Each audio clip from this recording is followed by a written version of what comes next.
Welcome on in to another episode of Top 5. Man, it's a great Sunday, a beautiful Sunday. Blessed to be here with you guys today. We got everybody in the building. The Bush family is in the building. We're going to talk a little Browns. We're going to talk a little bit about the quarterback cut, keep trade. We're going to talk about what happened last night at the Emmys. We've been filming the road to the Emmys. We'll give you a sneak peek on that. But before we get to any of that stuff, let's get to the people that's pulling up, man. What's going on, Trent? Oh, man, you know what it is, man. It's T. Bush, man. It's a beautiful Sunday. I went Scott Summers on my glasses, man. Shout out to the X-Man. Shout out to the X-Man. Hey, but when you talk about the X-Man, Cyclops is actually underrated. Very underrated. Yeah. He's slightly underrated. Now, we also have the French nationalist queen, Dorothy Bush, in the building. Viva la France. This is the Candy from Street Fighter. Man, Hey, man, all you need is some poodles right now to be walking down the street with a Birkin bag. If you did have a dog, what type of dog would you have? Probably a pocket-sized one. Pocket-sized one? I could just take him with me everywhere because I don't like to stay at home. Hey, T. Bush, don't give her no ideas. Travel well. Don't give her no ideas. She gonna make you buy that. Hey, she gonna make you buy that, bro. Hey, she got a husband to deal with. That's right. Him, man. That ain't gonna Ron has allergies. Yeah. It'll be between the dog and Ron, and he pays the bills, so the dog is out. All right, we got Bryson. Speaking of, man, what's going on? You off the road, bro? Hey, man, off the road, fresh off. I decided to come out. I had an album coming out today, but the Cologne King is always here. I'm doing a little bit of vintage black Kenneth Cole, and then a little bit of Coach Platinum. Okay. Something light. That's what you telling them. And it's light. And as always, behind on the ones and twos is Rosie B. Rosie B. Out here continuing to hold it down for us. And before we get to everything, let me tell you guys what's going on for the show today. We'll give you a nice little sneak peek of what we got going on. As we said before, schedule is about upon us. We are going to get real talk, as you can see. Top 5 games we are most excited about. And the goal is...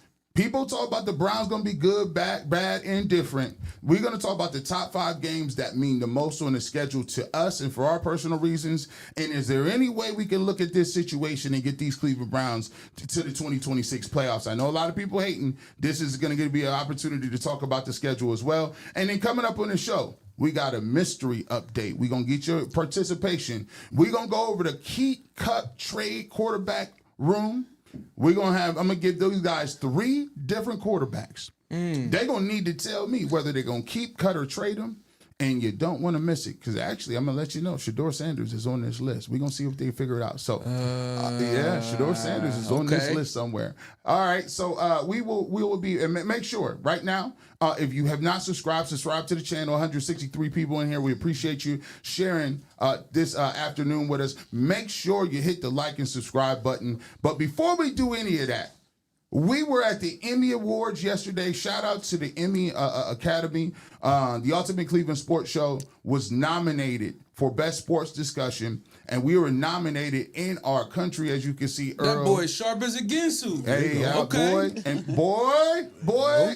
But hey, people say literally, Mom. I be trying to tell people when they ask where you be getting these fits from, I literally be telling them, Mom is my stylist. And they really be thinking that you not a stylist.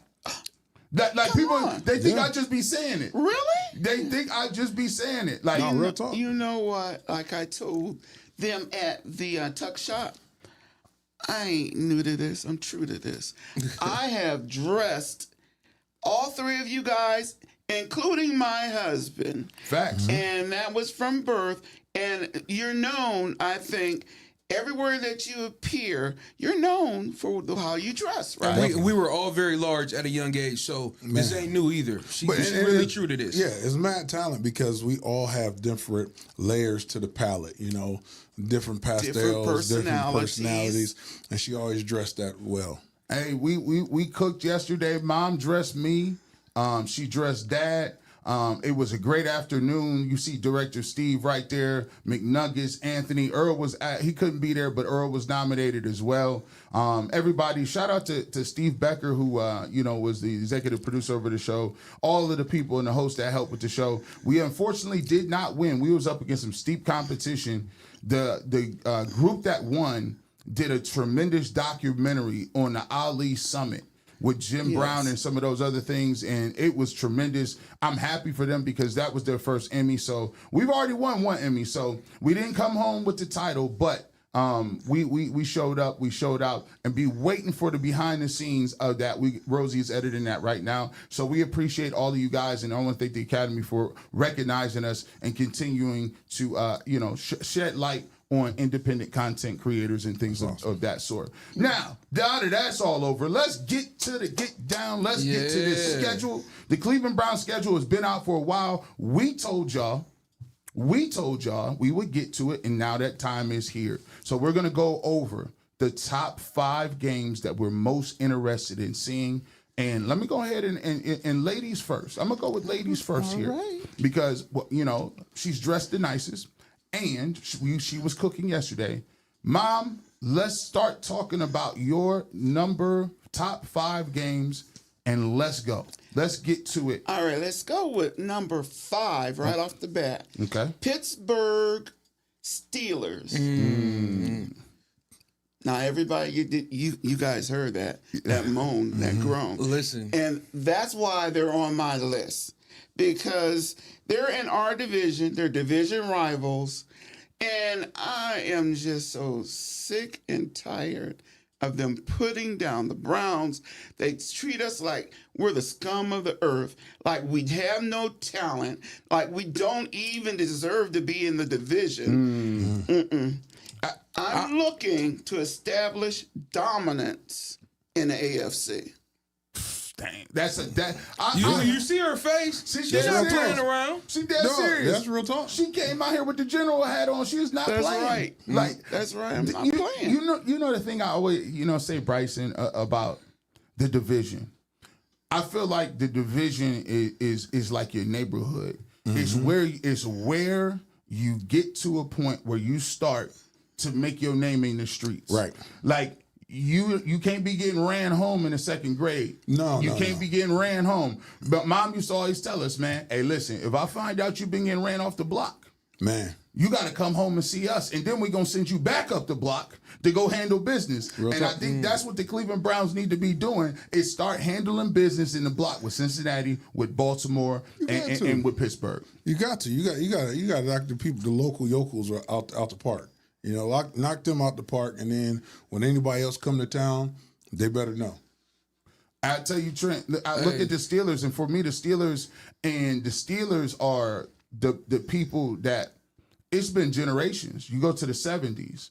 Now the Browns dominated in the 80s, right. But the 70s, the 90s, you talk Franco about the 2000s. The Steelers have been our nemesis for so long. Roethlisberger, Hines Ward. Who is your most hated Steelers player? I'm gonna be honest.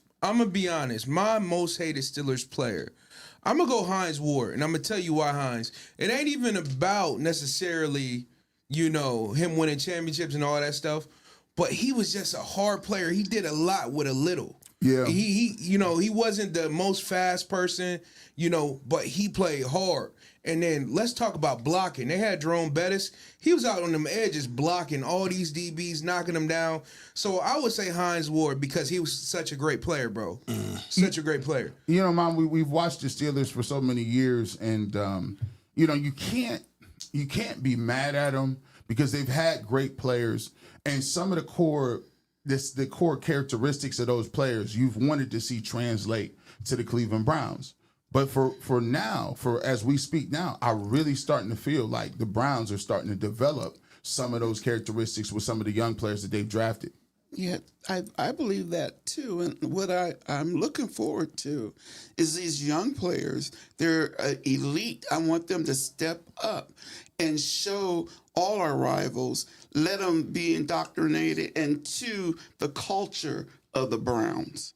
Because I know a lot of these players are coming from different teams, different cultures, but we want to establish who we are and who the dog pound is.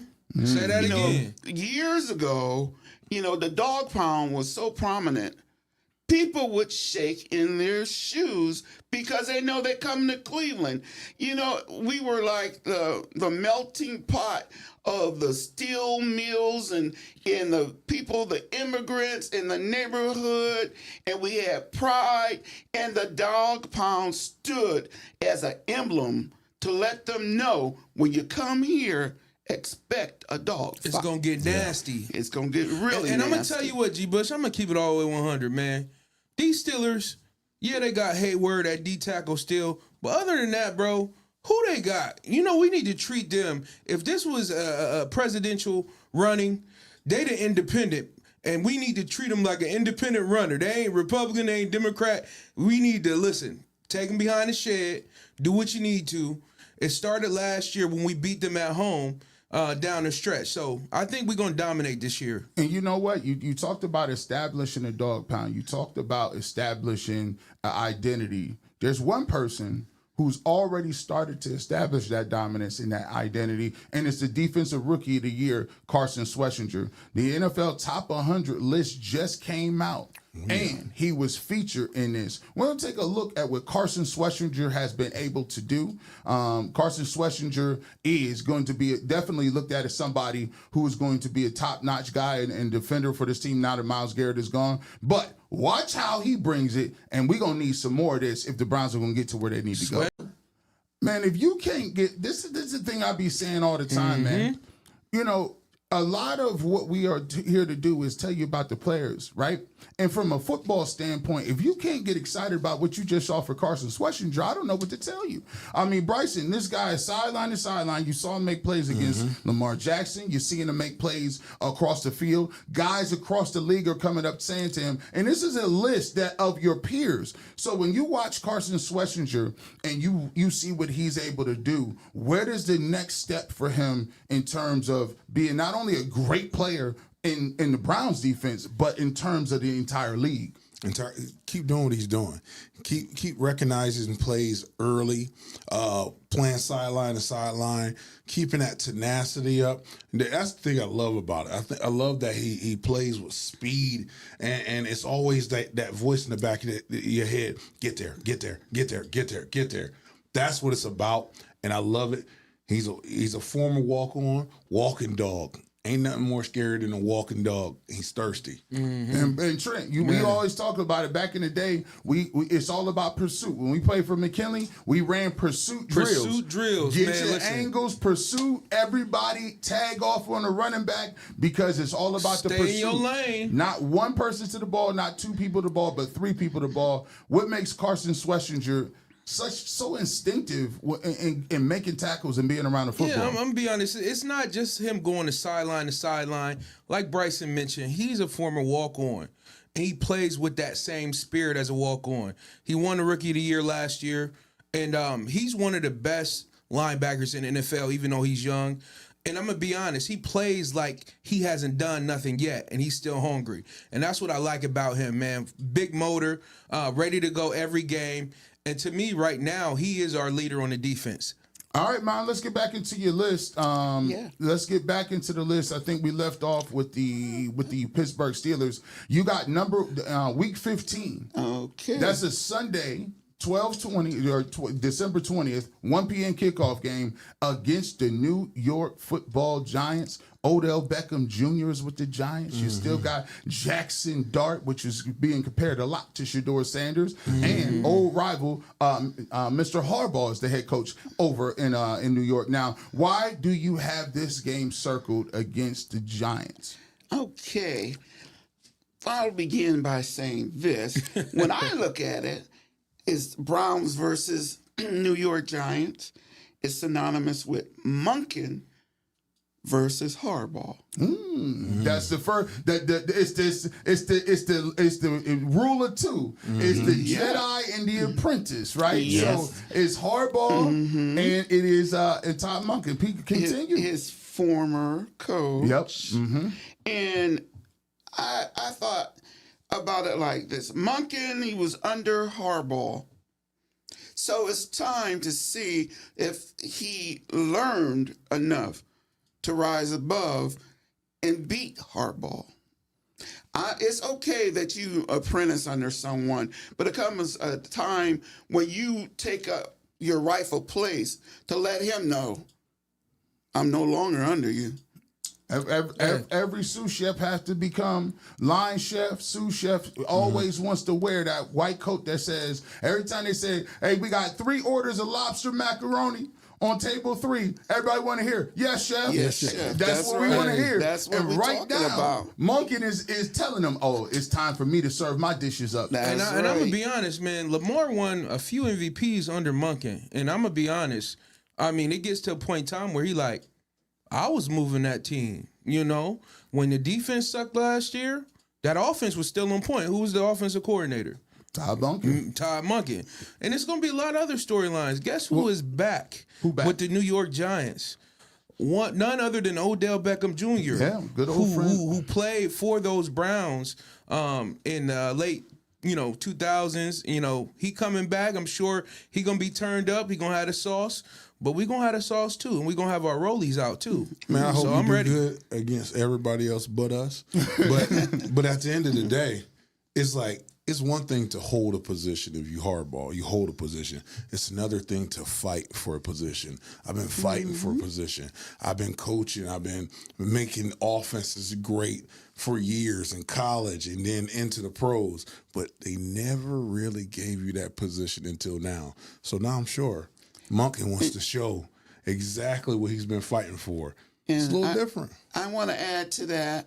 When we think about New York Giants, it's a personal vendetta that I carry because this was all those rumors prior to the draft. All of that noise, Brian all those Dable. lies. Brian Dable. And I'm being, we ain't gonna let them sweep their old head coach under the rug. No, you was a part of that. You know, it was ownership, GMs. All That's y'all was right. a part of that. So That's y'all right. gotta get some of this work too. That's right. You are so correct. All of this stuff with Shedeur Sanders was stirred and mixed up by anonymous things going on with Brian Dable and the Giants. And let's just keep it real. Brian Dable should have been worried about what he was doing with Jackson Dart and whatnot, the interview with Shedeur Sanders, and he might still be employed somewhere with the Giants. But you got Shadow Realm. And by the way, I'm going to drop this, and a lot of people know this in inside circles. When Todd Monken took this job, Harbaugh wanted him to go to the Giants. Yo. Harbaugh wanted him as his coordinator, and he told him, do not go to Cleveland. Do not go to Cleveland. Do not go to Cleveland. It's a dumpster fire. They're going to get you in trouble. It ain't a good look. And you know what Todd Monken said? He said, I've been waiting my whole life to get an opportunity, as you spoke about, Mom. At some point in time, you got to make your own way in life. That's and right. he took that opportunity, and I respect his gangster for it because he could have went with Harbaugh and took the easy route, but he didn't take the easy route. Yeah. He came and showed up. Yeah. And I think about it sometimes. A person will have you defer because they don't want to play against you. Stop. Hey. You said he don't want to see that smoke. No. He don't. Sometimes you that's the way it be going down like that. Sometimes people will hype you up. Yeah, dog. You know what I'm saying? You cool. Just, you know what I'm saying? Go over here, hang with me. But come up they put you under the wing, Bryson. Yeah. They put you under the wing. They don't know the wing is the shadow realm. They stealing all your glow. All of it, all your glow. They making hits out of the records you producing, but they don't want to see you produce for nobody else. Oh, that's You right. don't want to make that solo album, man. You don't want to be in the industry solo album. You doing a good thing, man. You know, you getting your money. You know what I'm saying? You got your change. You know what I'm saying? Don't get rained on. Why you want to be in front of the camera? Because now I am your rival. That's Yup. right. Listen, I like my owners to let me know if I'm a worker and employee that I could be an owner one day. I don't need my owners telling me, hey, man, you okay, man? You getting your money, man? You okay? You cool? No, man, I need my owners to be telling me, hey, man, you could be where I'm at one day. But a lot of people ain't like that. I think another big reason for I'm excited about the Giants game is Hey, man. Everybody that y'all done anointed. Now, I like Cam Ward. Shout out to Cam Ward. But I don't like this. I don't like you try to downgrade the work we put up against Cam Ward head to head. Yeah. You know what I'm saying? Now we get a chance to see who? Yeah, boy. Jackson Dart. Yeah, I'm gonna take Shador and Quinshawn Judkins versus Jackson Dart and Cam Scatterboo. Let's see. Let's cook. All right. I guarantee you. All right. Let's get to number 3. Ooh, this is a good one. Week 1. I kind of know why you like this one. Oh, this is bittersweet for you, Mom. Yes, it is. Yes, Your it two is. nephews playing Yes. against each other on offense and defense Sunday, That's right. September 13th, 1 o'clock, week 1, Jacksonville Jaguars. Why are you looking forward to this game? Well, like you said, 2 of my favorites, and unfortunately, they both can't win. I want to win, but I don't want him to look bad either. You want Travis Hunter to get his money on? I want Travis still to look good, but we want to win because this will be the first time Shador and Travis on the field again together, but as opposing teams. Yeah. Yeah.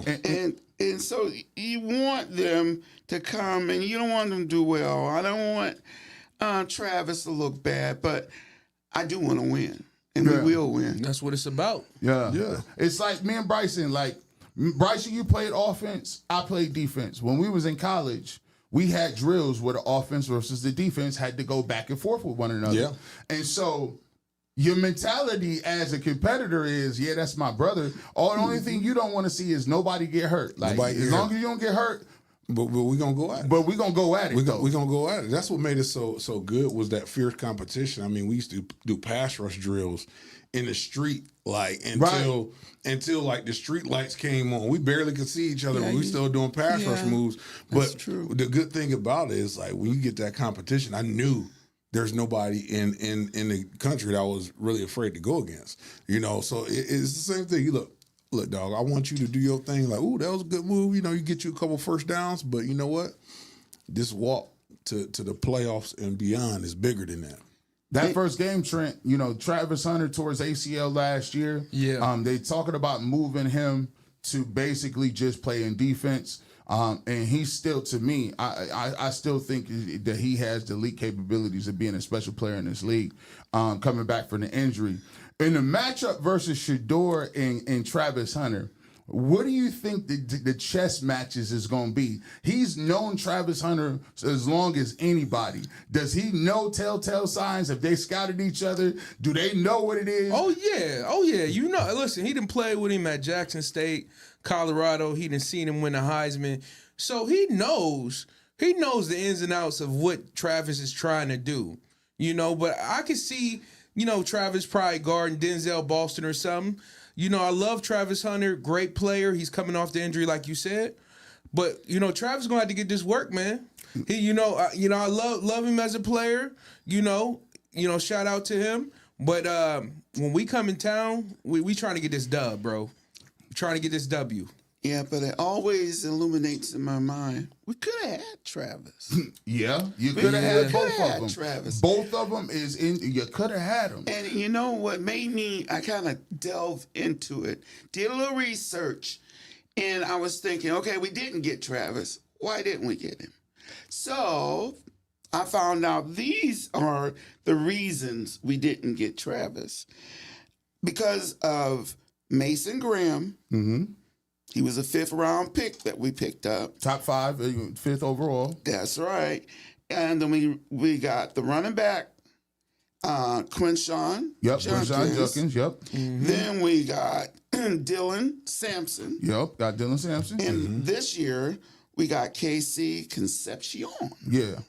So what I'm wanting to see in this game makes it so interesting is I'm going to measure our worth. What did we get our money's worth? Hey, you Because know, I'm going to be looking yeah. at Travis, and I'm going to look at everybody else That you versus got. Travis. That's right. I was Yeah. about to just say that. You know That's what's right. gonna be great?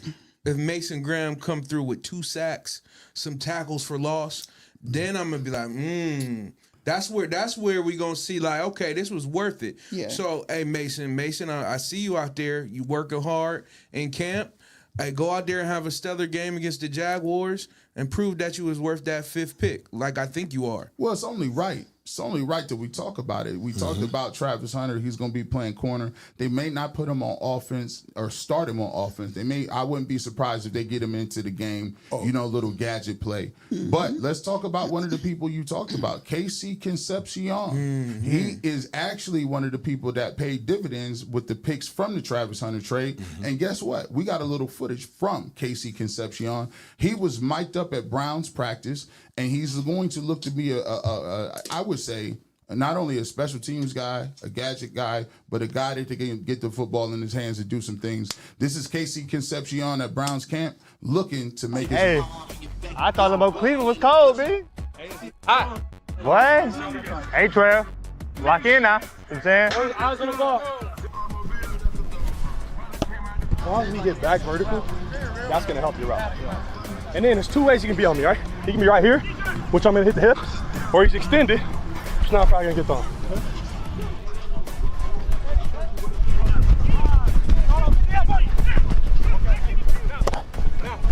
You kept driving, you can keep the stem a little bit. You don't have to get outside. It's right down, and I'm right back at the quarterback. Yeah. 45. At a 45, really right where the launch point is. You got me? Yes, sir.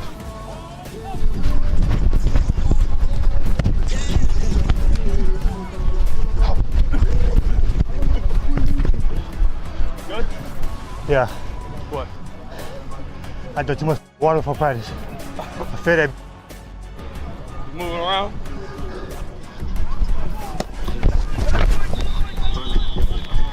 Excuse me. I get some lights. Thank you. See what I'm saying? We ain't reactive, we proactive. See what I'm saying? I paid attention to school. Next play, deeper.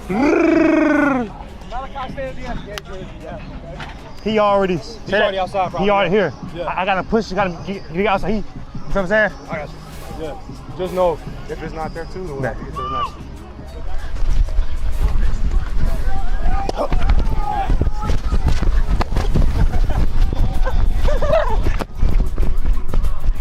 You get a bomb. You'll get a bomb. You'll get a bomb. Everybody.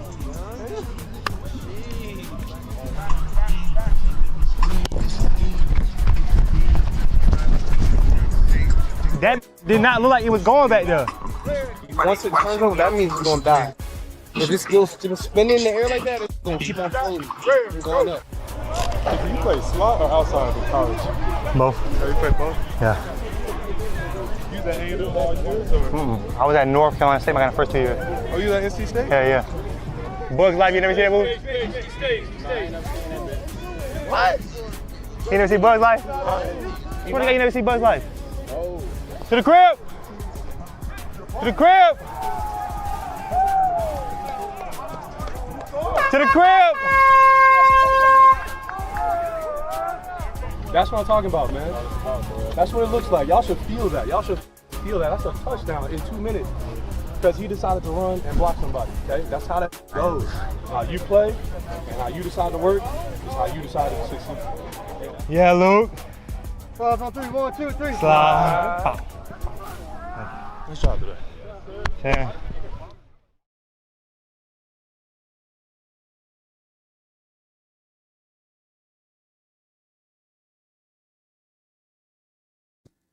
That clip was courtesy of the Cleveland Browns. KC Concepcion out there with during rookie minicamp and mini camps.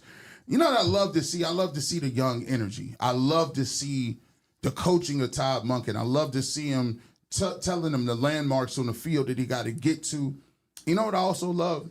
I like the humble nature of him saying, you know, we came from military schools. Our coaches was military guys. Mm-hmm. And so, you know, he says, yes, sir. You know what I'm saying?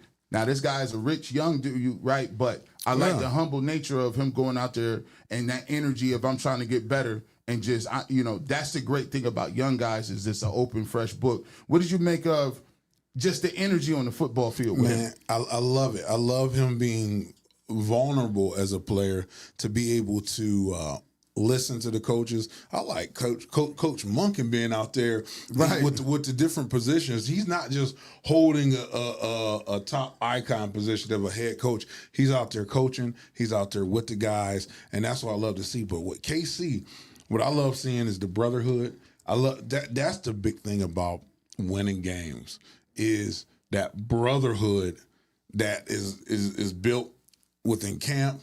And taking that on the field, and you going on the field, and it's all 60 of us coming in as one team, one family, and is your family versus our family, and we're gonna see who will win this. Hey man, they in the trenches, bro. You see them, and I love the energy, man. Listen, KC, the Concepcion.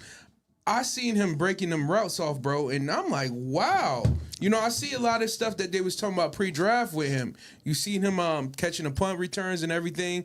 I said this a few shows ago.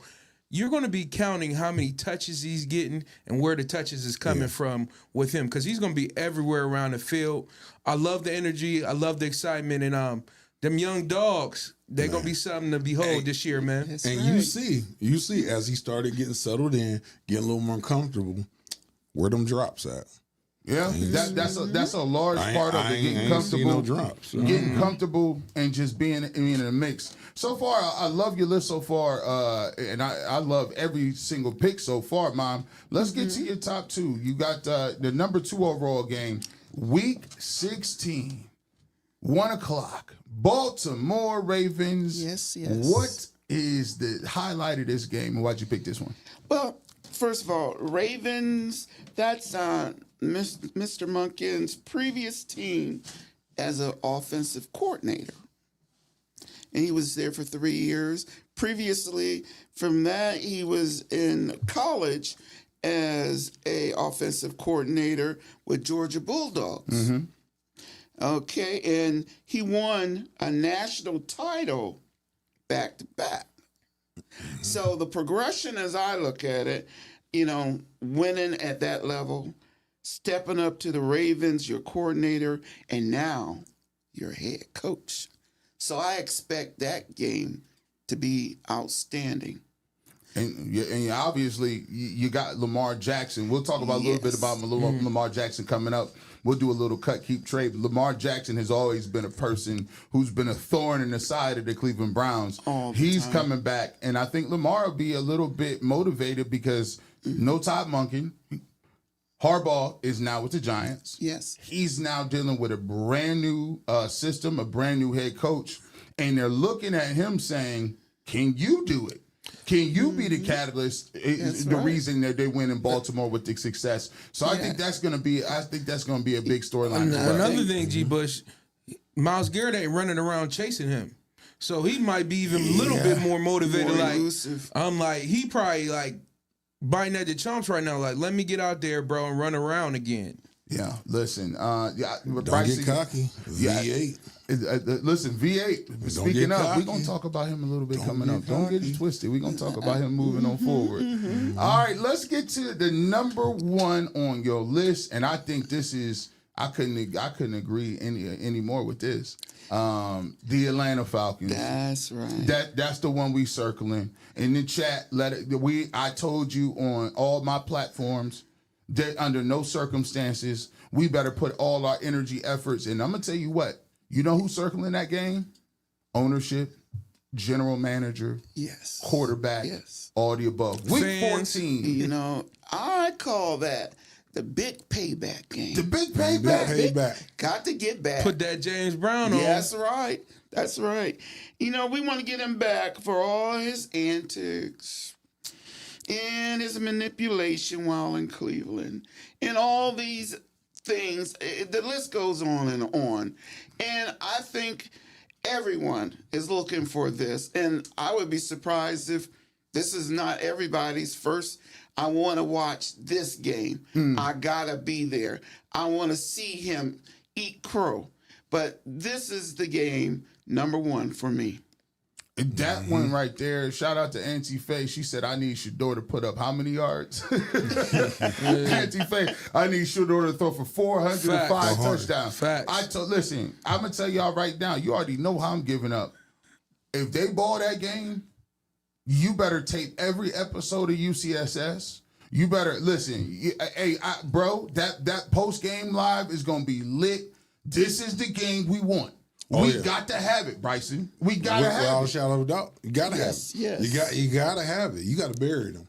You got to bury them. This is like I said, this is like running into your ex somewhere. You got to make sure you got your best fit on. The best. Your best cologne on. Your best everything. You got to make sure you roll in nice. I'm talking no about, carbs no, for no, weeks. No carbs for weeks. I'm talking about you better have that whip shined up with the wax on it. And you step out of there slow with the leg all the way up in the air. All the way up in the air. Slow motion in your mind. Yeah. And then you gotta be extra cordial because I want after we smoke y'all, I want y'all to go up in the middle of the field and give them that real close, bring them in close dap. How you doing?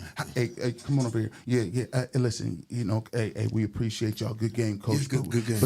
But you guys just died today. Yeah. You gotta think, man. Like Shador has that game circled because had this man throwing to trainers, trash cans, water boys last year. You gotta think that's gonna be a personal game for him. And I think he's going to put up some numbers like Auntie Faye said. Hey, let me ask y'all something in the chat really quickly. Put the ones in the chat if you're watching. Speaking of, 532 people in here kicking it with us. Make sure you hit the like button, hit the subscribe button. Let me know. Put the ones in the chat if you think Coach Prime is going to be in the building. Will Coach Prime be in attendance against the Atlanta Falcons? Yeah. First off, Coach Prime low-key own Atlanta. Let's be honest with you already. Let me know. What you talking about? They got all Prime jerseys on right now. Like, listen, I think DC Young Fly gonna be there, 2 Chainz gonna be there, and if the Browns is cooking at that point, don't let that game be on no national TV. Don't let it. Don't let it. Oh no, that game's definitely gonna be on national TV. I guarantee there'll be more 2 jerseys in the seats than there will be Kyler Murray jerseys. Guarantee. I'll give you that. 100%. I'll give you. You mean that. Tua jerseys? Yeah, I'll give you that. Mom, Kyler Tua. Kyler You Tua. called him Kyler Tua? Kyler Tua. That's wild. I'm tell you what, that list was fire. That list actually it was petty. It was over the top, but I love it. Thank you. I appreciate the pettiness of the list. Guys, let's go ahead and let's get to you, Bryson. That's a very hard list to stop, but we're going to go to you. And get to your list, and let's start off with your number 5. Coming in at number 5, you got week 1 against the Jacksonville Jaguars. Man, week 1 is just about week 1. It's about being hot, coming off, and you're establishing your new journey as a team. You're establishing. We got to come off, set it off right, start off hot, and we're letting people know what all new Cleveland is about. It ain't the old Cleveland. This ain't the old Cleveland. You got to start off right, smack them in the teeth. Hey, like I said, hey, I want Travis to come out, look good. I want him to be healthy. I want you to get a couple first downs. But with all due respect, brother, not today. Not today. Not today. Not today. Let's get to some super chats. We got 3 super chats so far. We appreciate your super chats. Let's start off with my man, Selmo Fudd. Selmo Fudd. Selmo. Shout out to you, bro. Family affair with the top 5. I salute you, big dog. G. Bush, Rosie B, Trent, Bryson, and Mom. Thanks for getting them right. Yes, sir. On the dog pound. Yes. I think that this the energy they need. See, when we started to come together and try to come up with what this show was going to be about, I said, man, what we should do a Browns show, and it's like the Family Feud of Cleveland Browns content. What we realized is in the space, everything was highly debatable. Everything was over the top. Everybody wanted to be right. And what we realized was there was not a lot of place in the market for just telling people about their team and shedding light on some of the players and some of the things that's going on. So what we did with Top 5 is we wanted to make this a Brown-centric show, a sports-centric show with a family mindset to bring that to people that want that type of content. So and we have the appreciate you. authenticity behind it too, bro. You know, we in here, we talking, but also we want to make it feel like you just on the porch at your grandma's house, Right. speaking about ball, man. So Yeah. We straight. just sharing that football family. I know y'all got football families out there. Y'all in there watching them games together. You in there whether it's a Saturday or a Sunday. Everybody is about playing ball and about watching that game. And we just bringing our football family to y'all's football family. That's it. Let's get to another super chat. Some of us says dog pound, big dog. We love to. By the way, I can't wait to see the dog pound get Man. back. And the thing for me is, it's about, when you talk about the new Cleveland, it's about establishing the new Cleveland mindset and what that is going to be. Because people think moving into the stadium is some doom and gloom. No, we want our mentality up and set up from our young players of who we are. And when we move into that new house, it's going to be a thing. We always talk. Hey, my mom always told me, don't bring no old furniture into a new house. Nope. We ain't trying to bring none of that old furniture y'all keep bringing around. Hey, you ever notice you get a house or an upgrade, and all of a sudden, hey, I got a leftover recliner you can have. Why want your beat down leftover recliner? I'm in a new house. You talk about you want me to get you. You better put that on the curb. Facts. That's right. That's right. I need the Cleveland media to start being positive, bro. You know, we see all these other NFL teams around the country, and there are a lot of teams that, you know, aren't that great, but they speak positive about their team. So it's about breathing that positivity nature into our young players. And listen, it's gonna be a good year. It's gonna be a fun year. And I hope y'all ready out there, bro, because I am, man. You know I can't what? wait. I need everybody to be who they is right now. Because at the end of the day, when it's time, you can get that receipt sandwich too. Right. The receipt sandwich. We're gonna get that Is receipt it sandwich The receipt too. sandwich with extra cheese. All right, we got one more super chat. We appreciate you. Neil Gray says, how ironic. Both Shador and Monken wanted to come to the Browns. They wanted to smoke with the new draft picks, who are not scared of the fire in 2026. And I think that's going to be the catalyst for what we're going to talk about moving forward. I think that's going to be the energy. And I think people will eventually come around to it because the season is starting. Practice will start up soon. And a lot of the outside noise will dissipate. And then you can get down to the brass tacks of football. Bryson, let's hop back into your list. Let's get to your number 4. You got, again, week 4. Mom picked the Steelers on a different week. You still got the Steelers. Obviously, we play those guys twice home and away, being an AFC rival. You got week 4. Thursday night football, 8:15 versus the Pittsburgh Steelers. Why is that on your list? Because, you know, it's a rival game. You know, like Mom said before, establishing dominance. Right now in our division, I'll say I smell blood in the water. It's a lot of people a lot of teams was big broing. Oh, you know, with the Steelers, we got these championships. You know, let me show you these highlights of Roethlisberger to San Antonio Holmes. You know, you got the Bengals. You know, we was big homies. We was running Ohio. Not so much right now. It's a little linear right now. And what we're building right now, it's blood in the water. I need them Take the crown by force and never let them back up. Mike McCarthy Ever. is the new coach over there at Trent. It is a reset point to a certain extent. You got Mike McCarthy in Pittsburgh. Mike Tomlin is out. And the things that you can say about Mike Tomlin is Mike Tomlin was going to have the Steelers get 10 wins. It didn't matter who they had. Duck Hodges, Ben Roethlisberger, Anybody. Mason Rudolph. It didn't matter. The standard was the standard, and you knew how the Steelers were going to play. I want to see if the standard is still the standard with Mike McCarthy. I mean, I like Mike McCarthy, man. He's a pretty decent coach, man.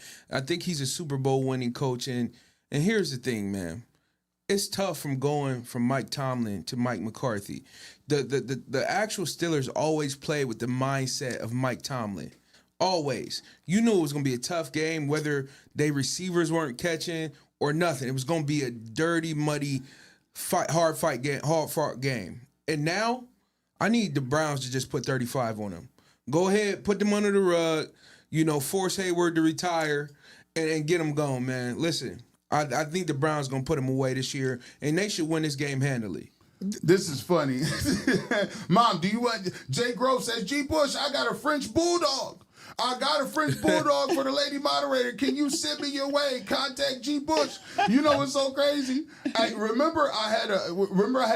the English Bulldog, Abby? Yeah. I told Mylene about that the other day. Oh, boy, listen. By the way, I done lost countless sums of money by buying women and former girlfriends' dogs.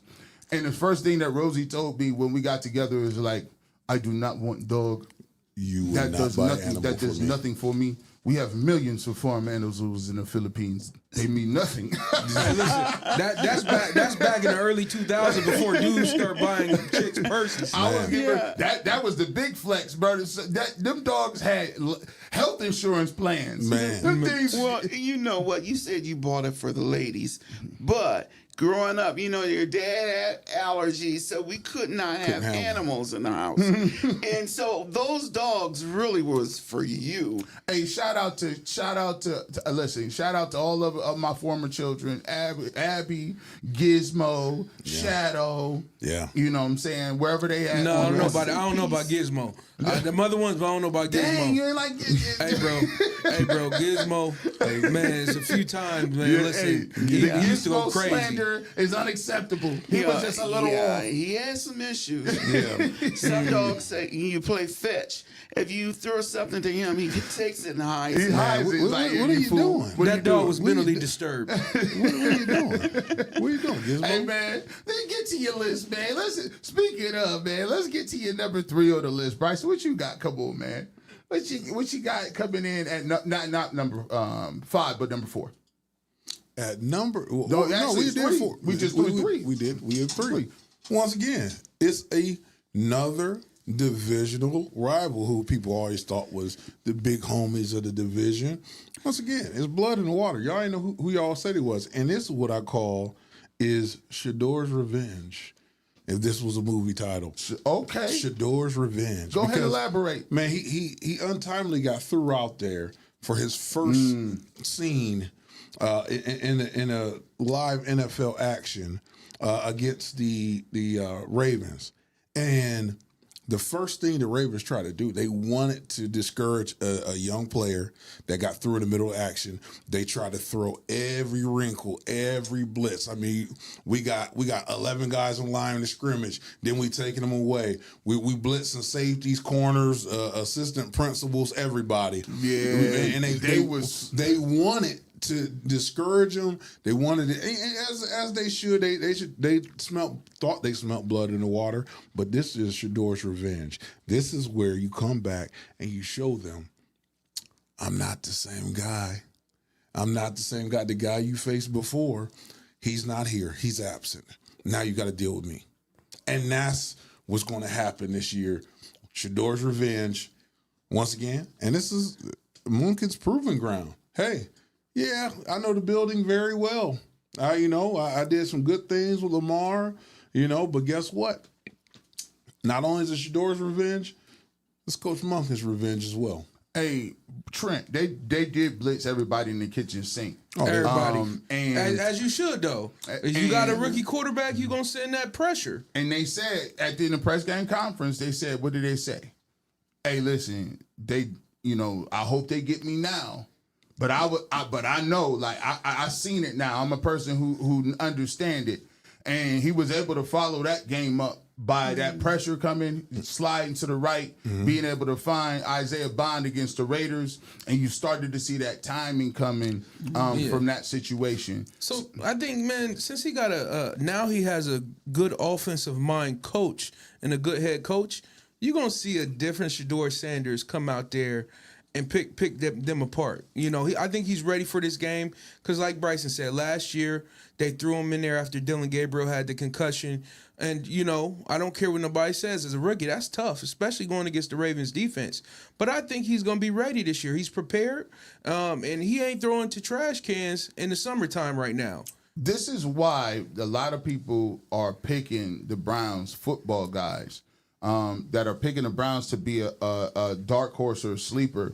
And CBS actually talked about this in terms of where the Browns could lead. You know, there's a video talking about them, and we'll highlight that now, about why the Cleveland Browns could possibly get 10 wins, and watch how they laugh. Watch the laughing nature of what they say. Oh my goodness, are you serious? 10 wins? But listen to the rationale. Once you listen to the football conversations and why the Browns schedule is lining up where they can actually get wins, and could they possibly, make the Good play? season for the Browns. I think they could win 10 games. I love the way the 10 schedule, games? 10 games. I love the way the What? schedule sets up for the Browns because of what they did in the offseason. They totally revamped their offensive line. Zion Johnson, Elton Jenkins, Titus Howard, tremendous talent. Spencer Fano, good offensive line up front. This was a team that could run the football last year. And you talk about the receiving core with Denzel Boston, Casey Concepcion,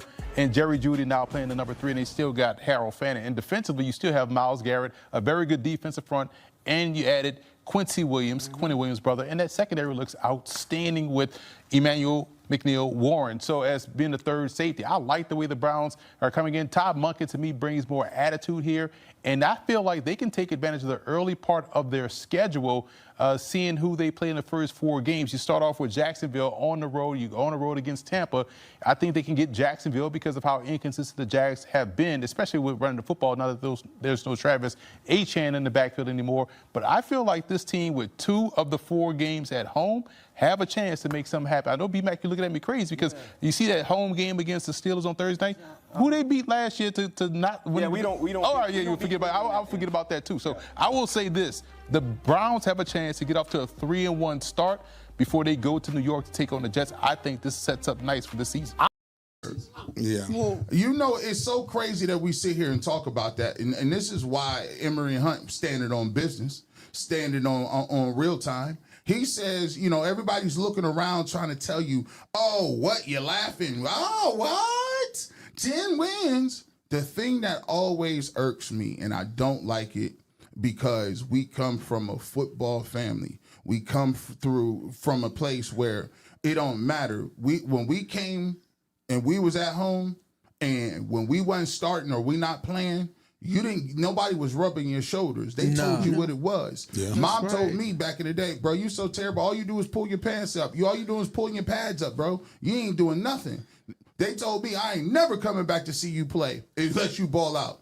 The problem is we don't sugarcoat nothing. But the thing that got me is the 2 wins at the end of the year, where those are division rivals. The theme is the division rivals we talk about now.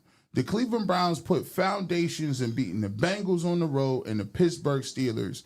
And you had the nerve to have people say those wins don't count. That's almost blasphemous in terms of football. You got to remember, at that point in time, at the end of the year, they were saying if Shador does not win those games, we just going to sweep him under the rug. We just going to, you know, then we got to get another quarterback in 2026. He won those games, and I think he made some people pissed off about that because now they couldn't sweep him under the rug, and now there's some optimism about 2027, 2026, and everything. So I think that pissed off a lot of people, the powers that be. And, yeah, we ready to cook, man.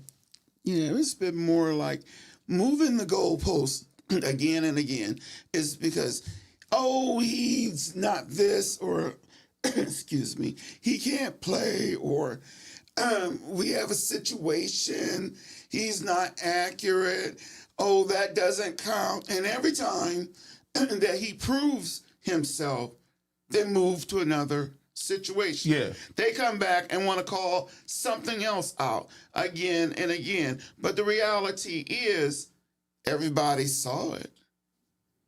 It wouldn't make weren't believe. blind, yeah. So the people that really take Shador as being a serious talent, we know, and they have been spending not only last year into the off season this year, and it's always something else. It's always and another thing. And another what about thing. this? And the thing that Bryson, to me, is Tyvis Powell, shout out to the Final Cut. Yes, Make sure yes, you're sir. watching the Final Cut on Yes, Wednesday, sir. 6 Yay, p.m. Tyvis. Congratulations to him and his wife again on the new birth of his son. There you go. Trace. Here's the thing. Here's the reason why Tyvis don't even really want to say he's in the media. Because he's embarrassed by people saying ridiculous stuff like, those games don't count. Let me just tell you something. I'm going to just be honest with you. If you can't live 225, if you ain't never had to pass a running test, if you ain't never had to go look at a PT, a physical trainer, come on the field and tell you your season is over, if you ain't never had to come out of surgery and know you got 9 months of rehab left to go, it's different from you sitting there with your fantasy football team. It's levels to it. Different. And when you discount games that talk about they don't count, it puts you in a position where you almost want to say you disqualified yourself from me even having no respect for your opinion. Yeah, because it's like, what are you talking about? We all know when you go snap it up, there's no discounting in games. When you going in a battle and it's like, I might break a hand, I might break a leg. You know, there's no like going out. How many times did you have broken fingers and you still had to practice? Every last one.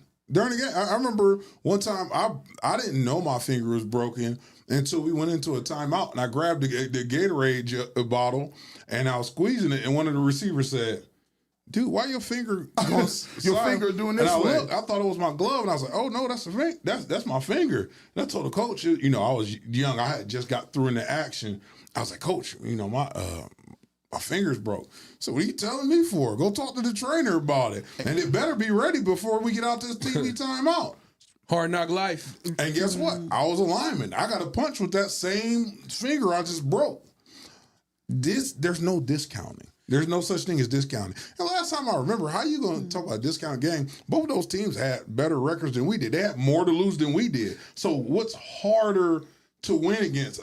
Like, we could have easily shut it down, and guys could have been like, "Oh, my hamstring's done. I'm going to sit on the bench. I'm going home. I'm planning my vacation." No. And you got to think, Myles Garrett's arguably the best player in the NFL. He was still out there strapped up, ready to go towards the end of the season. Mm-hmm. Here's the thing that I don't like a lot of media saying. I want to let y'all know, everybody in the NFL are professional players. They get paid for their craft. So at the end of the day, when you win a game against professionals. Everybody's out there playing to win the game, like Herm Edwards says. And I'm going to be honest, G. Bush, they talked about the Bengals game. Oh, they didn't win that game because of Shador. Yeah, he struggled. It's ups and downs in the NFL game. But guess what? He put him in position to win that game with a field goal. He did. And a lot of his people job. don't say that. Yeah. I don't know. I don't think That was his job. They wasn't throwing the ball to themselves. Like, at the end of the day, I think a lot of times that's why, instead of being, going back and forth with them, you just show them the work, because we show our work over here. Yeah. Let's get to number 3, it's number 2, right? Number 2 on Bryson's. Yeah, we moving along. Yeah, we moving along. Speaking of Joe Burrow, week 13. Mm-hmm. Cleveland Browns Stadium, 1 p.m. Now we gonna get that get back.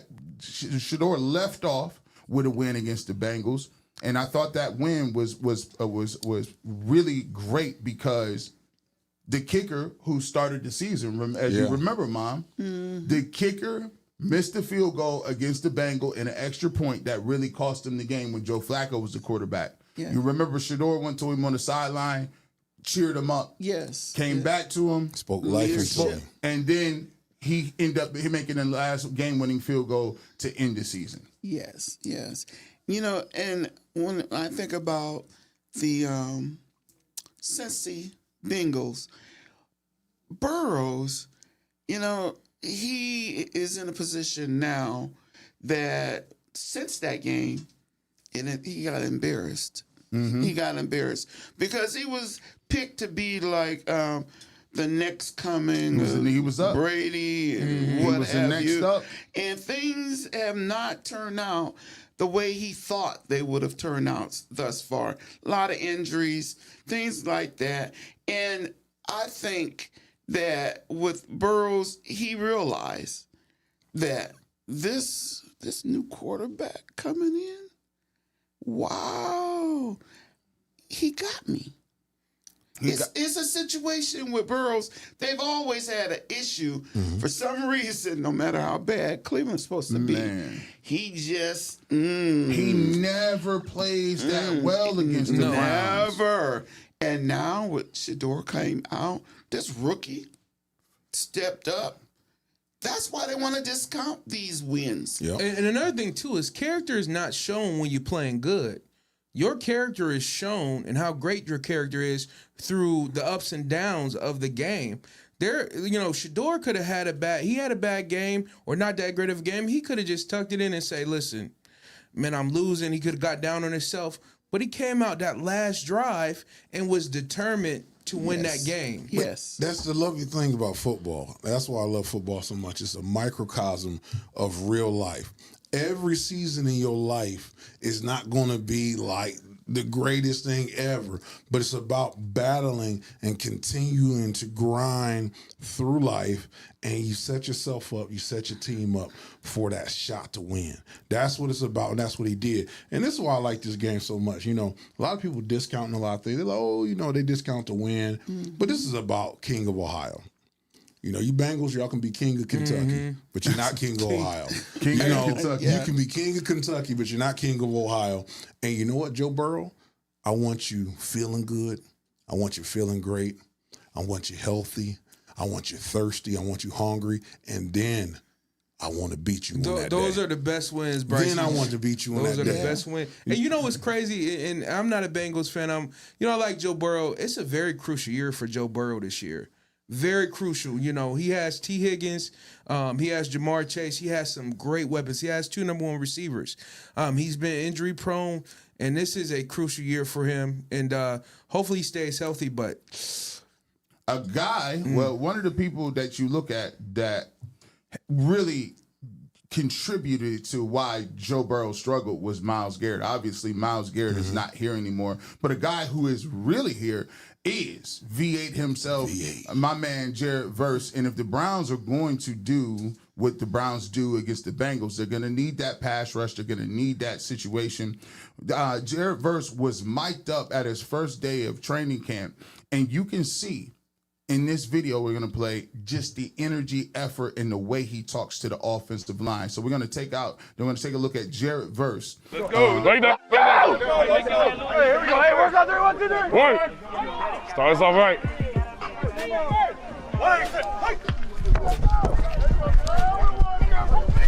Yes.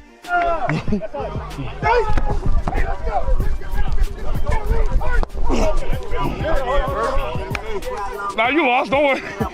Don't worry, you lost, baby. Hey, your bag was closer. Yes, sir. Let's go, y'all. Dogs on me. Dogs on 3. 1, 2, 3. Go.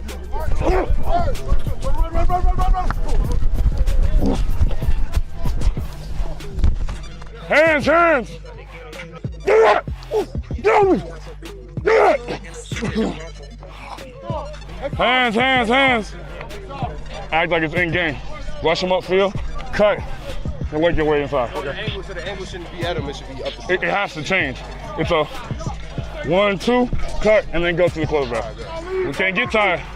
We don't got that luxury, right? We can't get tired, baby. Once you're able to touch him, remember, their arms longer than ours. Once you're able to touch him, and he's able to touch you, make sure your hands moving. Always keep your hands up. Hey, where we at? We over here? You getting all that today? Hell nah. Y'all earned that month off.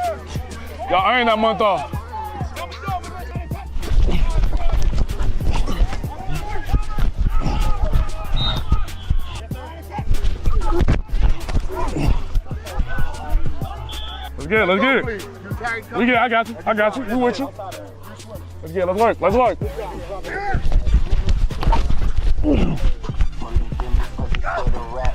When you low and under control, you right here, they can't get your whole chest. Knocking their hands off. You don't want them to ever touch your chest. Okay. So the second you do this, like you gotta think about it. The second they even see you shoot your hand, they shooting their hands. Okay. So you gotta match that. Second you shoot your hand, shoot your move. You can always be late. You can't be late enough where they grab you, and you don't want to be early because you're gonna miss. Okay. You gotta find that perfect window. Okay. Let's go get this work. 1, 2, stab, move.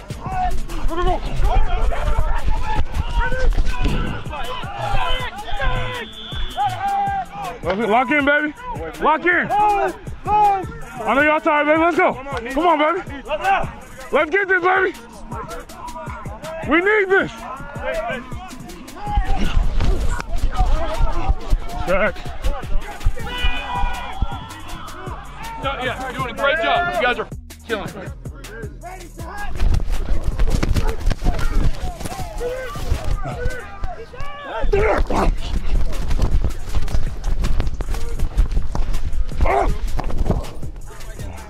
I ran out of moves.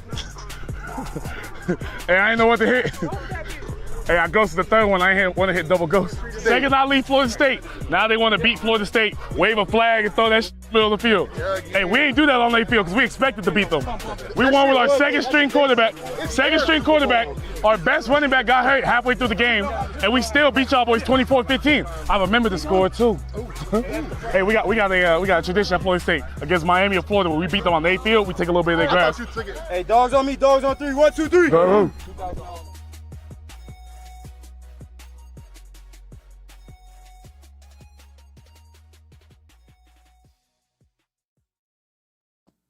That was Jared Verse, courtesy of the Cleveland Browns at training camp. Guys, general thoughts. I was really encouraged by the leadership and just taking into consideration. He only been here a couple of days, and that's the type of energy and communication he was bringing to the table. Man, shout out to the Fano brothers, bruh. Shout out to the Fanos brothers. I like them in there seeing what Fano doing at that left tackle. But I'm gonna be honest, tearaway pants verse is a menace. Tearaway pants verse is a menace. Listen, tearaway pants verse is a menace. You seen the motor out there, but also that vacuum of leadership we talked about. You starting to see that field. You starting to see that field with Myles Garrett not on the team.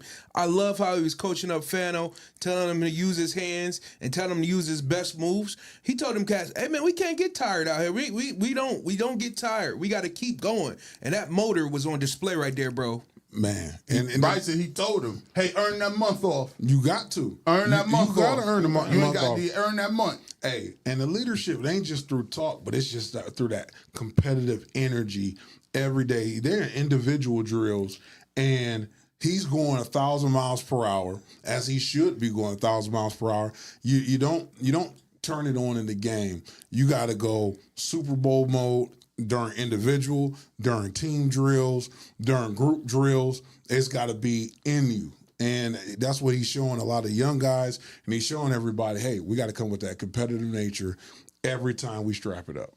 Hey, Mom, you talked about that's how you can build a family. That's how you could build those bonds. What was, when you hear Jared Verse be able to come in and communicate that way with his teammates that early, what are your thoughts on that?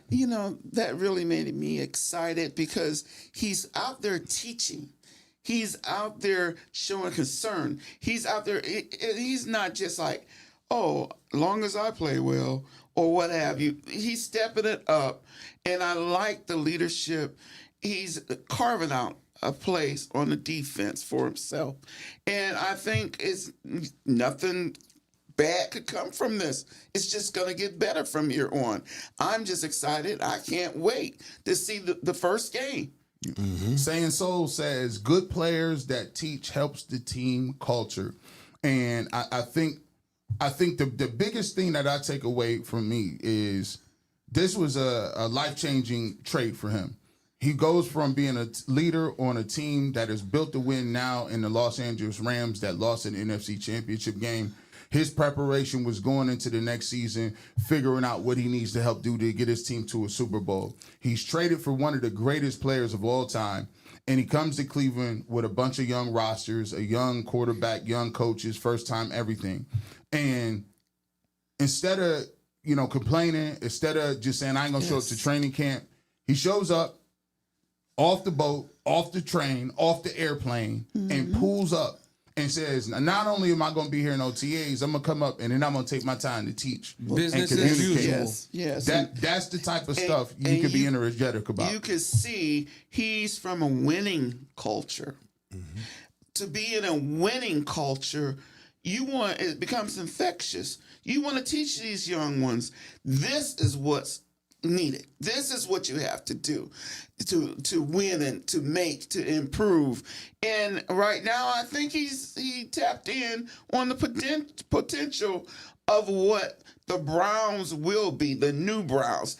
He is on the ground level, setting a foundation, and we can only grow from here. But I'm excited. Two-time Pro Bowler, man. He looking like he trying to go for that Defensive Player of the Year, man. So funny. Shout out to David Jevin. He says, "Is that G. Bush's sister?" Nah. That's sweet. Nah. Thanks. Nah, we ain't got no sisters. You know what I'm saying? Somebody say that's his mama. Like, hey man, listen. Hey, that's gonna be listen. We gonna hear about that the rest of the night, man. Dad, get ready. You ain't gonna hear the end of that. Yeah, yeah. I told you about that skincare product I've been putting on. I told you get yourself together. You know what I got to say? Because no matter what compliments I get from other people, that's just a feather in his hat. Listen, that's hold it down. Hold it down. Hey, listen, man. Pull up. Let's go. Let's get you your number one, man. Obviously, this is the number one. Number one on the board. Yes. Here we go. You know, we already know what it is. We ain't gonna play no games. It's revenge sandwich season for this game. I'm telling you. How much does a revenge sandwich cost? Oh, it's for free. Free? It's free 99. You get that for free 99. We coming. We got all the receipts, and this is really the shut the haters up game. You come in there, and we really want to establish dominance. And like you said before, we wanted to get that handshake at the end of the game, and you want to play like you the bigger man. Hey man, no, it's good seeing you. No, it's not. No, it's not. No, it's not. It's good seeing you, man. Be hey, blessed. we're gonna get together afterwards. I'm gonna call you. Keep in touch. No, we're not. No, we're not we'll gonna never keep in touch. And I hope that you smelt me on this one. Hey, I look. This is the. I want everybody to do good, but guess what? After what was going on last year, nope. This is the get out the league game. I want you gone. Listen, I want you gone. I want you everybody gone. in the media want everybody in the room gone. I want you gone. They want everybody gone off the team. That's How about we right. going you off the team? Man, I want you gone. You gotta was out here retire sometime. playing all these games. You gotta retire sometime. Man. Pull up on Stefanski at the end of the game. You gotta retire. That's right. Might as well be You after gotta this one. retire sometime. What's wrong with that? Hey, let's go ahead and expedite that Social Security. Y'all crazy, Right. bro. Man, yeah, I want you to stand slinging them $2 hot dogs. $2 dogs. Them $2 dogs. $2 dogs. Walk to Stefanski at the end of the game and say, "Man, thank you for allowing me to throw to them trainers, man. It helps so much. It helps so much." This game is this is personal. I hope we are not all, because I know they gonna be amped up. To a man's man, everybody in that Browns locker room gonna be amplified for this game. I know Coach Prime gonna be in there, and his prime time suite, and it's gonna be so amazing. It's gonna be something else. I'm telling you, this game is gonna be sponsored to you by Revenge Sandwiches. We need that Cleveland media draft. Hey, let's get Intrust Game said this. He said, what is his list? Intrust Game says he has let's look at his list. Oh, there we go. There it is. 1, Falcons. 2, Giants. Saints game. I haven't heard nobody say the Saints, man. That's the Tyler Shook. You know what I'm saying? Chris Olave will be back in the building. He got the Titans at 4. I'm surprised nobody had the Cam Ward, Shador Sanders. Oh, we actually do. We haven't even got the Trent's list yet. Yes, and then we sir. got versus 3 quarterbacks that get picked in front of them. Those games, listen, if Shador Sanders balls in these four games right there, I think that, people might not want to show up to work the next day. Look, he ain't got to put that much pressure on you. Just come on and do your job and get that dub. And guess what? People going to see the total body of work what it was. Hey, you guys, what you think, Shador? You know, before the game in the locker room, you have that hype list playlist. What do you think Shador is going to be playing? He's going to be locked in. Something smooth. I think he's going to be locked in.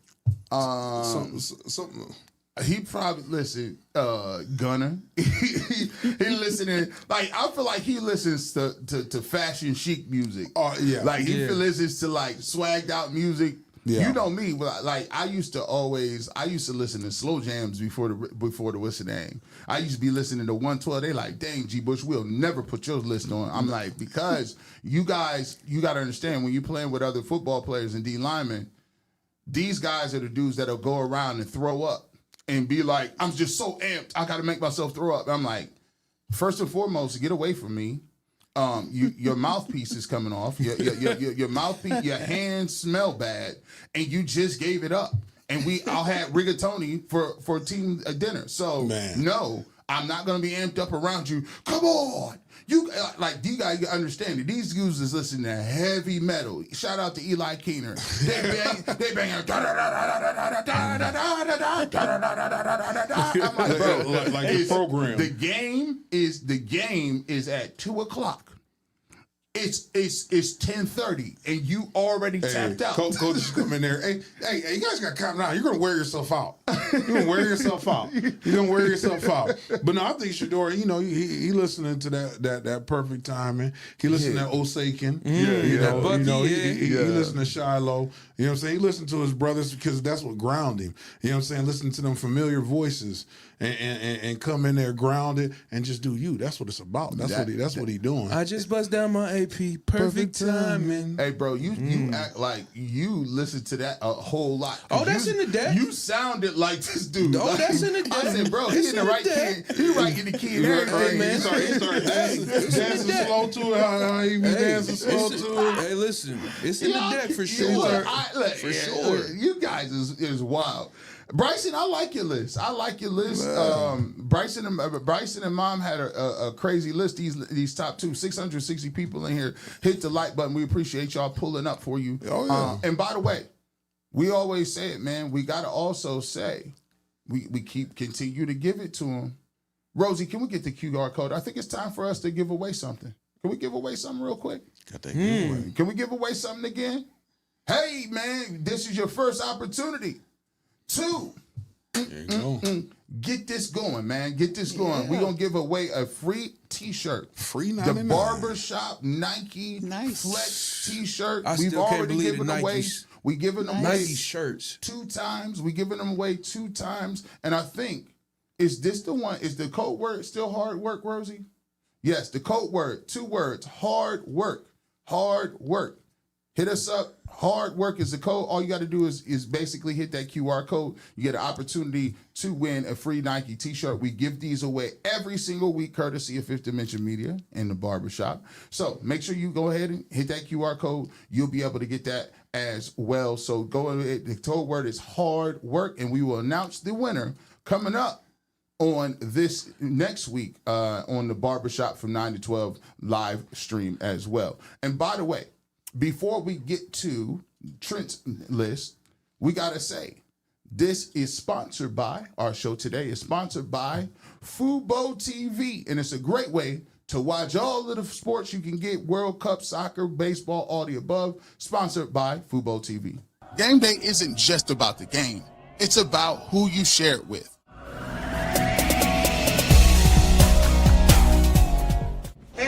Kickoffs in 2 minutes. Let's go. With Fubo TV, your favorite teams are always right at home. From football and basketball to soccer and more, you can stream live sports, news, and entertainment all in one place. Miss something? No problem. With Cloud DVR, you won't miss a moment. And with Fubo TV, the game follows you from your living room to wherever life takes you. Because the best plays aren't just on the field. They're right here at home. Fubo TV! And as always, you know what we do in Top 5. Top 5 is sponsored by Fubo TV. And if you want, I'm going to tell you something. Football season is coming up. If you want, you ain't tired of doing all the extra stuff. If you ain't tired of the tabloids, I'm going to tell you what's going to be very exciting. We got Tyvis Powell. We got the Browns all 22. That is going to be the flagship of what a lot of things we do. A lot of these dudes, we keep trying to tell you, show them the receipts. Well, we got the receipts. Starting in August, we will start back our all 22 film review. This is only members only. We're going to start with some guys like Jared Verse and how he brings to the table. We're going to go through some of the college film, and we're going to start our all 22 film review all the way through the season. So don't pay no attention. If they want to tell you Shador wasn't balling, don't know where he's throwing, don't know where you're looking, well, we're going to have of professionals in here. We're going to have the telestrator. We're going to have exclusive looks at it. We're going to give you all the angles, and you're going to have the inside for information. So when they come selling you them lies, you can say, no, I was in the barbershop. I'm a member. We watch film over here. Hit that QR code, and if you don't want to do it now, that's okay. We still got the content. We got top 5. We got, a final cut. We got our barbershop Saturday. Just hit that QR code over there. Hit subscribe, and it'll subscribe you to the channel. Thank you. We appreciate you. Become a member today. The platform looking nice, man. Hey, man, by the way, I didn't scan that QR code and put it under 4 different aliases for that Nike shirt. Come on, man. Rosie, I put all type of aliases down there. Rosie has already found They out here got the Nike. Rosie has already found you and thrown your emails away. Yeah. The algorithm has already sniffed you out. They got your IP address. I gotta get me one of them. They got your IP. Hey, somebody said Shador should be listening to Public Enemy. Going out. Public Enemy. He too amped up. This is to the resolution of the Constitution. No restitution. No, boy. Yeah, suckers. Oh boy. Hey, let's go. Let's get to your list, Trent. Yes, sir. Let's start off with your number 5. Week 16, Sunday, 1 p.m. You got at Baltimore. What's going on? Man, listen, at Baltimore, this is 2 days after Christmas. This is going to be a holiday smash and be more. Like we said, we talked about some of the talking points earlier. Todd Monken goes against his old team. And I think he's going to be ready to put up some points, at the end of the day.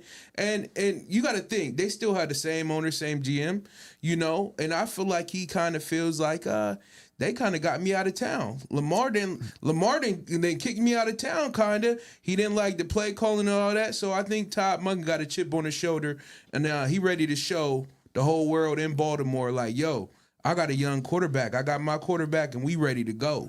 Yeah, that game right there at Baltimore, I think if you're talking about the playoffs and if you can possibly, a lot of these games at the end of the year, and the NFL does a really good job of keeping these playoff games at the end or not the playoff games, but these AFC games, because these can come down to a game here or a game here. A division game. And in a division game, and at Baltimore, Week 16 is definitely always a place where it's going to be tough. Lamar Jackson is going to be fighting for the playoffs, especially if they have a slow start to the season. That could be a pivotal game, Trent. Yeah, man. You get your little eggnog and rum. It's December 27th. Get your Christmas hat on. Yeah. You done unwrapped your presents, so I think it's going to be a good game in Baltimore. Man, I like Swesh Dog and V8 versus y'all's offense versus our weapons and y'all's defense. So we ready for that. Yeah, you go to week number 3, Trent, for your list. I like this as one of the first new names that we've seen. Week number 3, it's going to be a 1 p.m. game at home against the Carolina Panthers. Bryce Young, T-Mac. What makes this game so intriguing for you? Let me tell you, man. Let me tell you. You got 2 young quarterbacks. Bryce Young, I think he stepped up last year and proved a lot of people wrong. But let's remember, this is a playoff team. This team was in the playoffs last year, no matter what you say. They made it down the stretch against the actual Buccaneers to get into the playoffs. And I think that this is going to be a good early test for the Browns with the Panthers being a playoff team and to see where we at, A measuring stick game, I think. Man, measure. You know what? Hey, Jimmy Horn, I want you to have a couple. Horn? I want you to have a couple first downs. Jimmy Horn is in that game. I want you to have a couple first downs, but we ain't holding no punches, no mercy. And they got Tedero McMillan over there, too. They got Tedero McMillan, and he's a great receiver, great young receiver. So I'm looking for that game to be a measuring stick, but I'm looking for us to win that game. I'm looking for sure. No mercy. You know, Mom, Jimmy Horn is another Colorado favorite. Him and Travis Hunter, they put up big numbers. You know, he was injured a lot his senior year. You know, when he was with the Colorado Buffaloes, but he's another explosive guy that can get the ball in his hands. A little bit bittersweet. Get a chance to see Jimmy Horn. Think about it: Travis Hunter and Jimmy Horn first 4 weeks. Wow. That would be nice. That would be nice. You know what? I always was like this with sports. I never really put down players that had talent. I had my favorite players on teams, even though they wasn't my favorite team. So I'm looking forward to all of Colorado's offspring to be doing well through their seasons of their life and moving on as they grow older, as they move from team to team. I'll always be rooting for them. You know what, Trent, you talked about T-Mac, you know, and you talked about one of the guys like T-Mac. One of the guys that the Cleveland Browns have that coming out of Colorado, coming out of Washington, was a bigger body receiver. Denzel Boston. Well, guess what? He was mic'd up at camp. And he was showing what he is able to do. We've seen from Casey Concepcion. We've seen from the young guys and Carson Schlesinger. We've kind of seen some of those young dudes. Why don't we go ahead and check out what my man Denzel Boston is bringing to the table? We're going to go ahead and go to him and his footage of what he was doing in camp. And he was filmed and locked in with the Cleveland Browns. Big Boston. Big Boston now. Oh, yeah, it feels good today. The sun is a little cloudy. A little wind. Hey, cuz, we gotta make a handshake. We gotta make a handshake, though.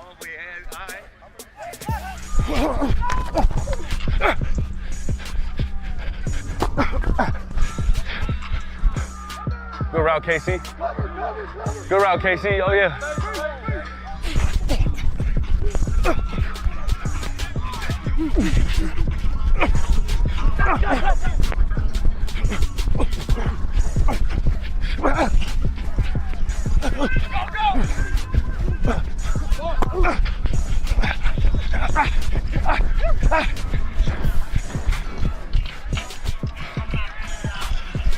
Never get bored with how well you finish, you know what I'm saying? Yeah. Never lose it. That's touchdown. Unbelievable. So you train yourself to score.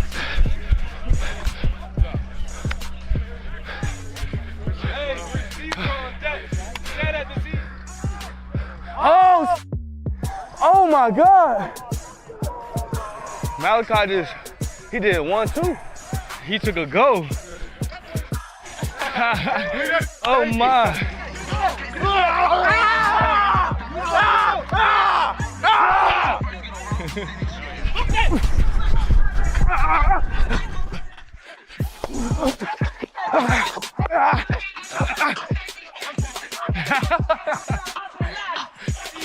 I'm trying to get like you. Trying to get like you. Oh, got him again.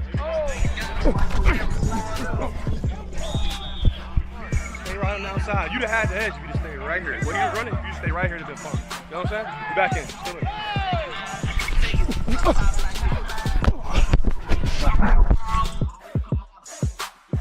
Oh yeah. Oh yeah. Nigga get to hit my Michael Jackson. Hey, next one up. Next one up. Ooh. Hey!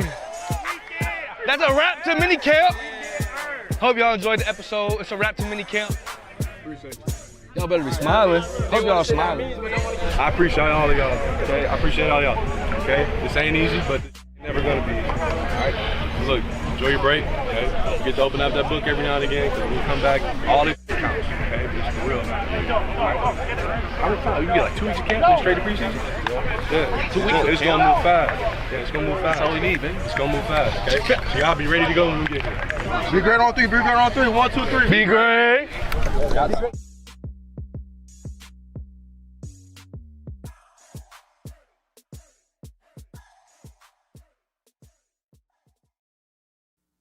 Well, that was Denzel Boston. Big body Boston. Denzel Boston out there moving around. Mom, we was talking as the video was playing. He said, man, I don't know, man. Which one you like better? Casey Concepcion and Denzel Boston. They're two young, good receivers being do different skill sets to the table. And might I add, it's kind of crazy. It's kind of crazy that we actually can talk about not one but two extra receivers that we had. And we never had no receivers, Mom. None at all. And I'm going to be honest, G. Bush. You see how he was breaking them routes off? Coming back to the ball. Yeah, it's a novel thought. Come back to the ball. Yeah. I think I heard one of the receivers say, I want to be just like you. Hopefully you do. But we ain't going to get on that. At the end of the day, you know, this is a young player, but he played with a level of professionalism. It's almost like he a veteran right now. And, you know, he remind me a lot of another receiver like Mike Evans. Yeah, he got a lot of Mike Evans in him. And if you reminded me of Mike Evans, which he's a future Hall of Famer, I mean, he's going to have a good year. Man, I need Denzel Boston playing like Denzel every game. I need a different Denzel. I need Training Day Denzel. I need American Gangster Denzel. I need Man on Fire Denzel. That's crazy. You know, nobody owns me though. No one owns me. I'm my own guy. Hey, listen. I'll tell you what. You got another one on your list, Trent, that I'm really excited about. Yes, sir. You take a look at Trent's list. We had a lot of the same things. Obviously, we already know what it is. Week 1, his number 1 overall is week 14 against the Atlanta Falcons. Week 2, he has the New York Football Giants. The Cuban Link game. The Cuban Link. We talked about. We're gonna see whose jewelry is real, who's fake. You know what I'm saying? It's a Cuban Link game, but Shador got a rollie. Hey, yeah. But I wanted to spend the most time because we've kind of gone over some of these same names and same teams. The number one thing I want to drill in on is your number 3 is week 7. Week 7 against the Tennessee Titans. Speak to that a little bit. It's the rematch between Cam Ward and Shador Sanders. It's the showdown in Nashville, y'all. It's the showdown in Nashville in country music land. And I'm gonna be honest, you know, a lot of people, we don't hear this a lot, but he had a historic game against the Titans last year. And I'm thinking he's looking to follow that up with a win this year. Because last year he put up numbers, but we didn't get the W. He's going against Cam Ward, one of his friends, his best friends. And I think he's trying to come in town and ruin the Titans' chances at getting another win against him. So I'm looking for him to have a great game. And it's always a competition when you're playing against your friends. He playing against Travis Hunter. He playing against Jimmy Horn. And he get to play against Cam Ward, which Cam Ward got him a new nice shiny toy and Tate at receiver. Yeah. So I'm looking for that to be an amazing game. But, of course, I'm looking for Shador to come out on top. Yeah, this is a game where I think Cam Ward is going to come out, and he's super competitive. And I think he's going to want to that 365 hurt him a little bit last year. For sure. But Myles Garrett was on the other end, and trust me, the Browns had one of the top defenses. So when you comparing who was going against who, it was a little bit tough for Cam Ward in that football game. So that was the game Delpit came in. Yeah. And Delpit came on his neck, bro, and was trying to get him down. But he was a tough dude to get down in that sack. But Cam Ward is an amazing quarterback, young quarterback, amazing competitor. So you know he's going to be they both going to have the competitive juices going, and I'm looking forward to that game. That's going to conclude our top 5 list of the games, but it's not done for you guys. Make sure you put in the comment section what your top 5 games are the most anticipated for you and which games you're looking forward to. So make sure you put that in the comment section and also tell us which list do you like the best, and we will continue to keep the conversation going. Before we get to the rest of our show, we got to explain where we're going with it. This next section is going to be called Keep, Cut, Trade. Now, tell us how this is going to play. This is your opportunity. Every week we try to give the fans something interactive with. So we're going to go over the rules for Keep, Cut, Trade. How do we play? Keep. We're going to give you 3 players, 3 quarterbacks, and this is the quarterback edition. You're going to build around the franchise around him if you want to keep him. Trade, he's valuable, but you cash out and get something for him. And cut, it's too risky for you, too old, too expensive, or not your guy, you got to cut him. I'm going to give you 3 quarterbacks in this scenario right here. You can see Caleb Williams, we see your man Josh Allen, and we see Patrick Mahomes. And the rule is, would you keep him as your franchise quarterback, trade him away, or cut him loose? So we're going to give 3 specific scenarios in each one of these cases. But before we get to each one of these scenarios, let's talk about a quarterback a little bit who I think he was kind of mad a little bit with keep, cut, and trade because they went and got Ty Simpson around him. And we talk about the Los Angeles Rams and Matt Stafford. He's a guy that is a bona fide guy that's ready to get to a Super Bowl, won a Super Bowl. But the question for Matt Stafford is he still got it? Because they definitely drafted Ty Simpson. Read and react, starting in L.A., where Rams quarterback Matthew Stafford recently spoke about getting some advice from Tom Brady and Drew Brees about playing into his 40s. I was talking to Drew.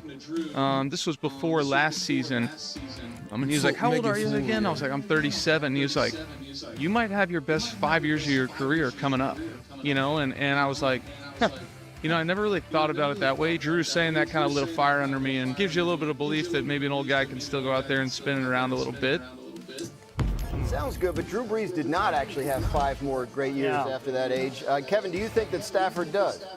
As someone who's a little older than Matthew Stafford, hearing the phrase old guy was a little depressing. But yes, I do believe that Matthew Stafford has a lot of good football in front of him. I talked to a lot of coaches and defensive coordinators and even players the last couple months and asked them the same question. I say, what quarterback keeps you up at night? And maybe 80 to 90% of players say Matthew Stafford because of how smart he is. The way guys train now, it's totally different. Stafford's going to play amazing ball.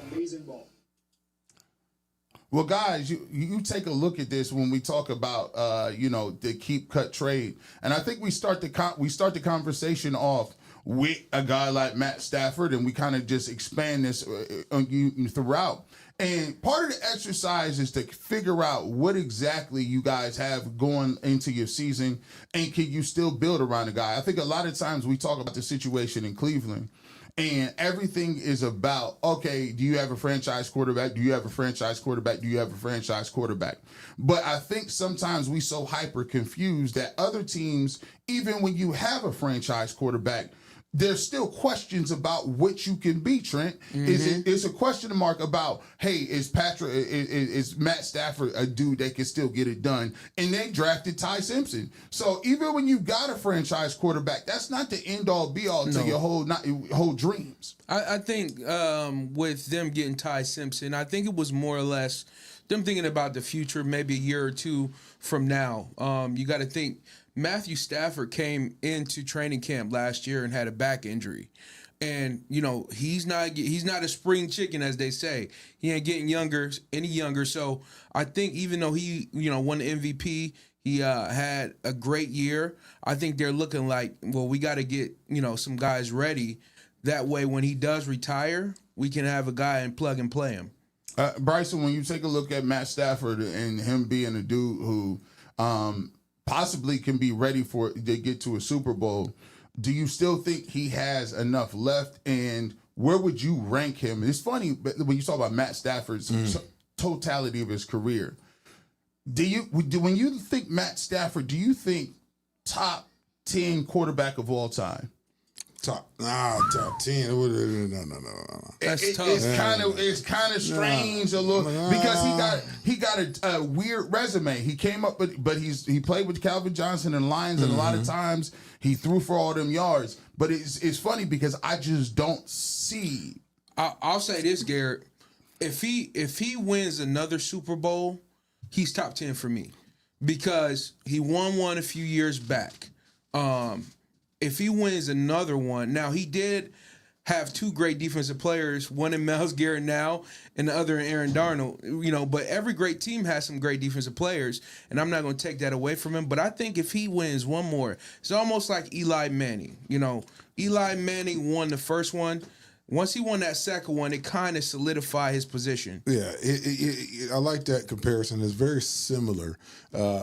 Eli Stafford is kind of similar, but he padded his stats. If I had somebody named Megatron to throw to for some years, that's crazy work, but You know, I'll say he's up there right now with Matt Stafford is playing for. Matt Stafford, he's playing for Canton. He's playing to try to establish himself and try to get that bus in Canton. That's what he's trying to do. No doubt. I think that once he won that Super Bowl, he will be in Canton. And you got to think, he threw for a lot of yards in Detroit. A lot of yards. But when he won that Super Bowl, it's something you can't take away from him. But if he win two, yeah, he playing for Canton. Good for him. I don't think he can break the top 10, but one thing that we will get to is we're going to go and we're going to get to our first one. Everybody in the chat, get ready to go. Okay. We got our first scenario, and we'll throw it up there, Rosie. Keep, cut, or trade. We're going to go with our first scenario. So take that. Well, yeah, we want to bring this down. Yeah, there you go. Now we can see it. This is going to be the keep, cut, trade. The young quarterback franchise gamble. You got to let me know. This is tough. This is tough.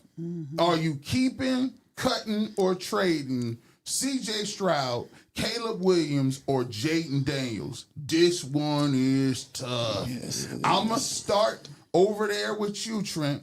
Okay. Let's start with you on this, chat. Get ready. I need to see what you're doing. When you guys put it in there, if you can for me, when you type in, you're going to say keep, type the player's name. Cut, type the player's name, and trade. So go put that list back up for me. Again, Jaden Daniels, C.J. Stroud, and Caleb Williams. Trent, you on the clock. Who you keeping, cutting, or trading? I'm going to be honest. I'm looking at these young quarterbacks right now. Right now, if I had to keep someone right now, because if this was a few years ago, this answer would be different. Right now, I'm keeping Caleb Williams. And I'm going to be honest, I'm keeping Caleb Williams because I think he's a rising quarterback. He had a great year last year. And this is going into his third year. He has a head coach that's offensive minded, very, very I call him the offensive professor. You know, his head coach, because he schemed up a lot of things in Detroit, came over to Chicago, and didn't drop off one step. So I'm keeping Caleb Williams, especially he's younger than those other quarterbacks too. So I'm keeping him. Who am I trading? Now, this is tough. You know, because Jaden Daniels 2 years ago made the playoffs as a rookie, but C.J. Stroud, he made the playoffs too when he came in. Right now, if I had to trade somebody, I am going to trade C.J. Stroud because his stock is a little down. So that means you cutting Jaden Daniels? I'm cutting Jaden Daniels for this reason. What? You can't do that. Now, all right, go ahead. I'm going to tell you why I'm cutting Jaden Daniels right now. He did make the playoffs a few years ago. And him and CJ, they kind of got comparable type of seasons where they made the playoffs. The next year, they didn't do so great. Right now, Jaden Daniels has to show me that he can do it more than one time, make the playoffs more than one time. C.J. Stroud, even though he had a difficult season or a difficult playoff game last year, one thing I will say is he has made the playoffs multiple times. And right now, Jaden Daniels, the jury's kind of still out on Jaden right now. He had a great year. Hopefully he bounces back from his injury last year that he had, but it's tough, but I would cut Jaden. Oh, my goodness. Bryson, am I tripping on this one? Man. Throw that list back up here again. Throw that graphic up here. Man, that's a tough one. Keep, cut, trade, bro. Like, listen, saying cut Jaden Daniels is tough, bro. It's tough. It's rough. But you got to make them tough decisions, dog. All right, what you got, Bryson? What you got? I got similar, but I'm going to tell you why differently. All right. You know, I'm keeping Caleb Williams. Okay, so that's two. Keep Caleb Williams, okay? Yeah. And the reason why I'm keeping because number one, his age. Number two, you know, stylistically, I like my quarterback to be able to play off schedule. You know, how fast these defensive linemen and linebackers, you seen Sweat Dog moving sideline to sideline. You got to be able to play off schedule. So I think the style play between him and C.J. Stroud. C.J. Stroud is more of a pocket passer, you know, very methodical, and he does a good job at being on time. But sometimes things ain't on time. And when you ain't always on time like Ja Rule, you gotta be play on schedule. Baby, always on time. Man, what would I do without you? but you know, so I'm keeping Caleb Williams. All right. Yeah. Next, I'm going to trade C.J. Stroud because I'm going to get some players for him. I'm going to get some weapons for C.J. Hey, man, I got a good quarterback here that's going to change he's going to change your franchise. Chat, y'all think right now that C.J. Stroud got more trade value than Jaden Daniels? I'm gonna tell you. Plug and play. Plug and play. I like Jaden Daniels. You have to understand, though, bro. CJ actually has made the playoffs more than Jaden Daniels. And right now, I love Jaden Daniels. But even with Caleb Williams being a young guy, in his first year he struggled. It goes to show you, when you have a good head coach can bring some things out of you. And Jaden Daniels right now, and it's hard because all of them are good quarterbacks to me. And the main reason why I say, unfortunately, cut Jaden Daniels is can't make the Super Bowl from the training room. I'm just go with that one. I'm gonna get them pieces for CJ. I respect it. Mom, go ahead. What do you got? Keep cut trade. It's difficult for me because they're all good. Yeah, that's the reason I made the list. And okay, this the way I'm the list person. Okay, this is my list. Then you didn't like what Trent said, so you ain't gonna like what I said either. But I'm gonna keep C.J. Stroud. Dang, I'm gonna keep him. So you believe in C.J. Stroud more than the other two? Because I saw what C.J. did to us. Yeah, he did. He did. Oh yeah, he did smoke us in that game where Flacco was in the playoffs. Yeah. So when I saw that potential in that young man, and he's from product from O State, and he's has a lot of talent, but they all do. But I'm gonna keep CJ. And then I'm trading Caleb Williams. He's very good too. But I think we can get some good trade value from him. And Jaden Daniels, I was looking, he had good stats, but I'm going to cut him. And when I looked at some things with him, like being injured, and so we don't know. You know, with injuries, you don't know if they come back to haunt you quite. And right now, it's hard to say. But like I said, it was like just picking at minute things. But like I said, they're all good. And another thing, I looked up and saw that some of the analysts was criticizing his fluctuating passing metric. So, like I said, he's splitting hairs a little bit. But he's an overall good quarterback. But that's what I ended up with. All right. Well, listen. Here's what we're gonna do. Here's what we're gonna do. Let's take a look at C.J. Stroud. We got a video, and people are asking, can C.J. Stroud get back to where he was? Because I think what you see in this conversation is the ceiling is wildly different based on what you think the best of C.J. Stroud is and where he can get back to. You got a taper now. Houston now, where Texans offensive coordinator Nick Caley recently spoke about C.J. Stroud and the offense looking to improve after a good second half of last season. Caley said, quote, "There was a lot of progress that C.J. and the offense made last year. We continued to get better from the start of the season to the end of the regular season and just continued to make progress from week to week. So we're going to continue to build on that. It's a new year. CJ has done a great job out here. Looks good. Locked in." Jeremy, CJ seemingly the guy in Houston. Do you expect him to get a contract extension anytime soon? Well, Houston's going to have to change that because right now there's not a lot of momentum on a deal. Talks are essentially on pause as of now. Now, Houston has been aggressive paying players. They've been paying defensive players like Daniil Hunter, Will Anderson, Azeez Al-Shaair.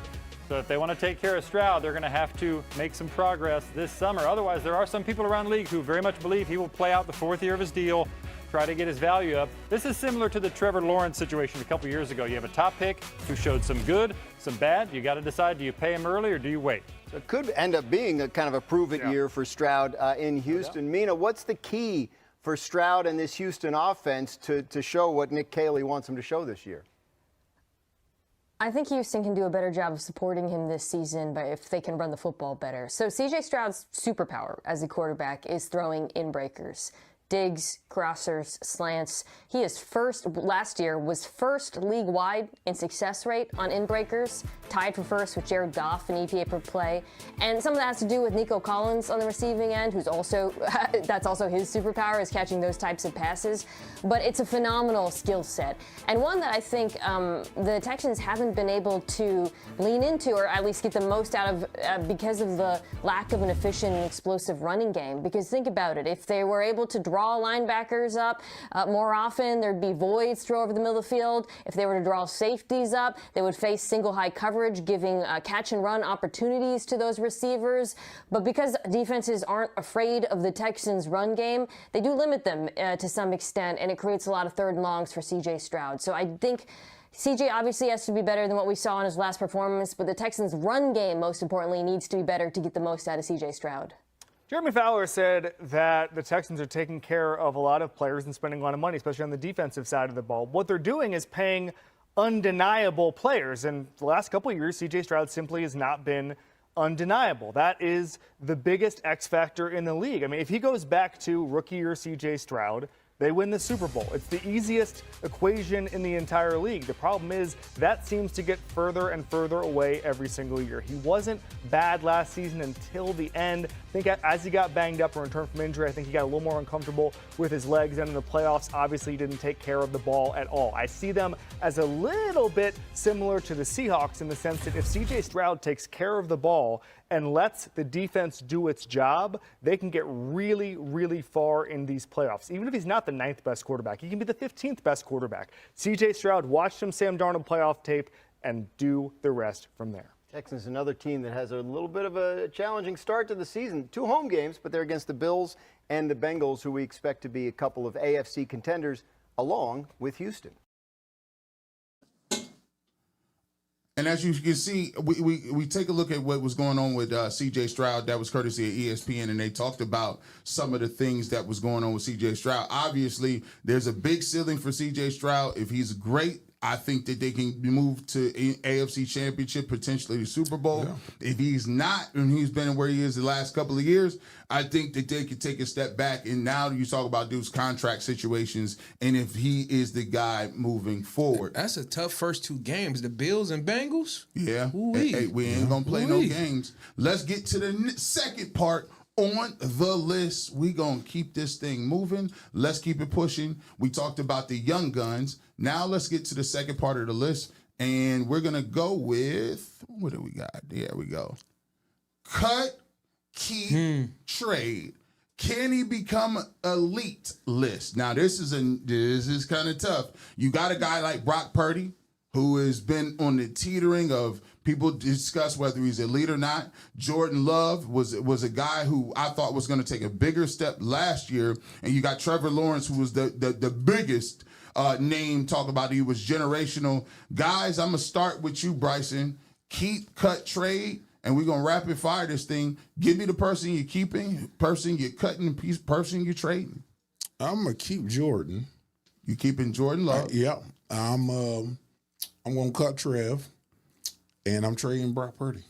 Wow, you think Brock Purdy has more trade value than Lawrence? Man, listen here. I know what these people like to buy. They like to buy playoffs. They like to buy somebody with playoff experience. You know, they really enamored about what he did out there in San Francisco. So I'm like, man, you get you this Brock Purdy. You know what I'm saying? You see what he did with us. You know, I'm all about getting them pieces. Okay. And Trevor Lawrence, as sometimes they said he was overrated many times. They said he was overrated. So to me, his trade value, I don't know if it's the same amount. Let me tell you. No more.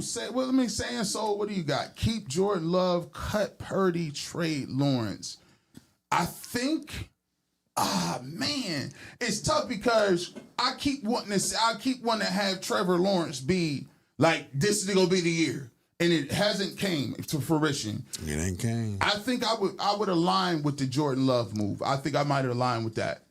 keeping Jordan Love. It just cracked me every time I see Jordan Love. I just think about that clip where Myles Garrett was chasing me, like, "Run, Jordan, run! Run, Jordan!" That was straight out of a movie. Straight out of a movie, bro. Ron, what do you got? What do you got in terms of the keep cut trade? Well, I'm riding right along with Bryson.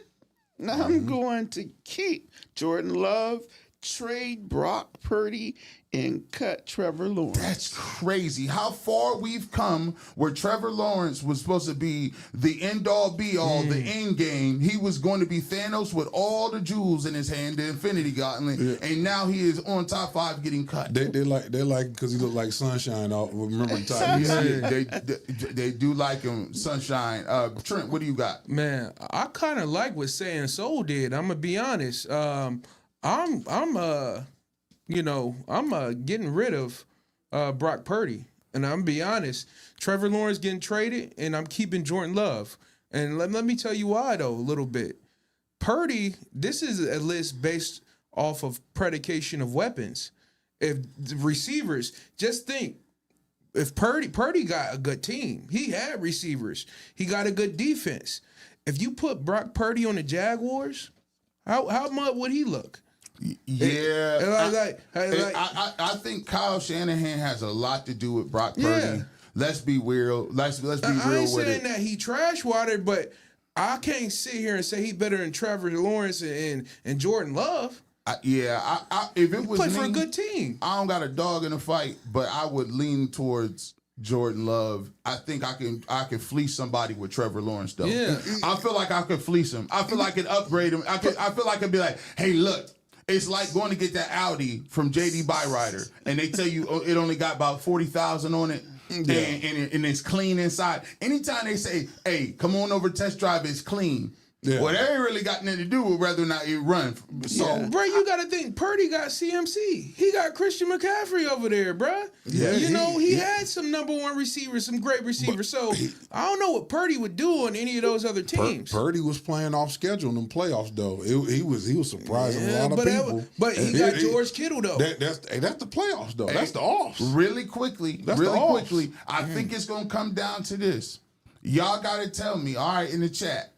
Give me one. Listen, it's 1 for Purdy, 2 for Lawrence. 1 for Purdy, 2 for Lawrence. We're going to do a quick 60 seconds here. 1 for Purdy, 2 for Trevor Lawrence. Let me see what we got going on, because I'm going to keep it real with you. I feel like a lot of people around the league overinflate Lawrence, but I think Brock Purdy might actually be better suited to win some games. All right, here we go. What we got going on here so far? The numbers is in. There's a 1, but there. Hey, listen, Brock Purdy cooking. Brock Purdy cooking. The Man, he like Shia LaBeouf in Transformers. He cooking. #1. Okay. 2s is in. They like. Okay. We won't close our 62. Hey, listen, I'm gonna give it. I think people got a better impression of Brock Purdy. I think they do. Y'all continue to opine on that. Let us know in the comment section with that. That was a tough one. Actually, to be truthful, my list is fire. That's 2 in a row. That's super hard. Let's go to the #3 on the list. Let's get to our third. Oh, this is the one. This is the one. Chat, get ready to go. I knew I had one planned for y'all. This is it. The elite of the elite. Keep, cut, trade. Is you keeping Joe Burrow, Lamar Jackson, and Patrick Mahomes? Which one you got? These 3 have been jumbled together forever in terms of what's going on. But before you guys opine on it, let's take a look at what Patrick Mahomes wrote back to getting it done. And where is Patrick Mahomes? And do people around the league think he's still elite? Saying his numbers haven't been as good as they were early in his career, but he's still one of the best, if not the best quarterbacks in the league. Don't let the numbers fool you. He was 7 overall, and he had 3 QBs ahead of him, Stafford, Allen, and Burrow. Did you have an issue with that? Having Joe Burrow ranked ahead of Patrick Mahomes on any quarterback list is an unacceptable opinion. The Stafford, he just won MVP, so be it. Josh Allen is, There's no injury concerns because he never misses games. He's consistently productive. Now, Patrick clocks him in the playoffs every year, but Patrick missed the playoffs last year, so I'm not going to say Josh having the 4-turnover playoff game is worse than Patrick missing the playoffs. And so like that, it's not how I would have it ranked, but that's fine. Patrick tore his ACL last year and played more games than Joe Burrow did. Patrick has won 2 league MVPs. Joe's won none. Patrick's been to 5 Super Bowls. Joe's been to 1. Patrick's won 3. Joe's won 0. Patrick's overall historical numbers far outstrip Joe Burrow's, and the recent numbers when Burrow's had this statistical explosion have not coincided with the team winning. And so I'll give you another one. What? Number 4 on the list is his wide receiver, Jamar Chase. Well, so listen. I am not. Do I think that if we did like a team switch thing, that Burrow would have put up these epic numbers over the last couple of years with the Chiefs? With their receiver. No. And do I think Patrick would have with the Bengals? Yes. Do I also think that if you put Burrow on the Chiefs the last few years, last year obviously was a disaster, but the 2 years prior they won a Super Bowl and lost a Super Bowl, that he would have found a way with very oddly, configured offensive skill position to be as successful as Patrick? No. I think Patrick behind Burrow is outrageous. On anybody's list. I think it's very interesting to see how this year goes and how much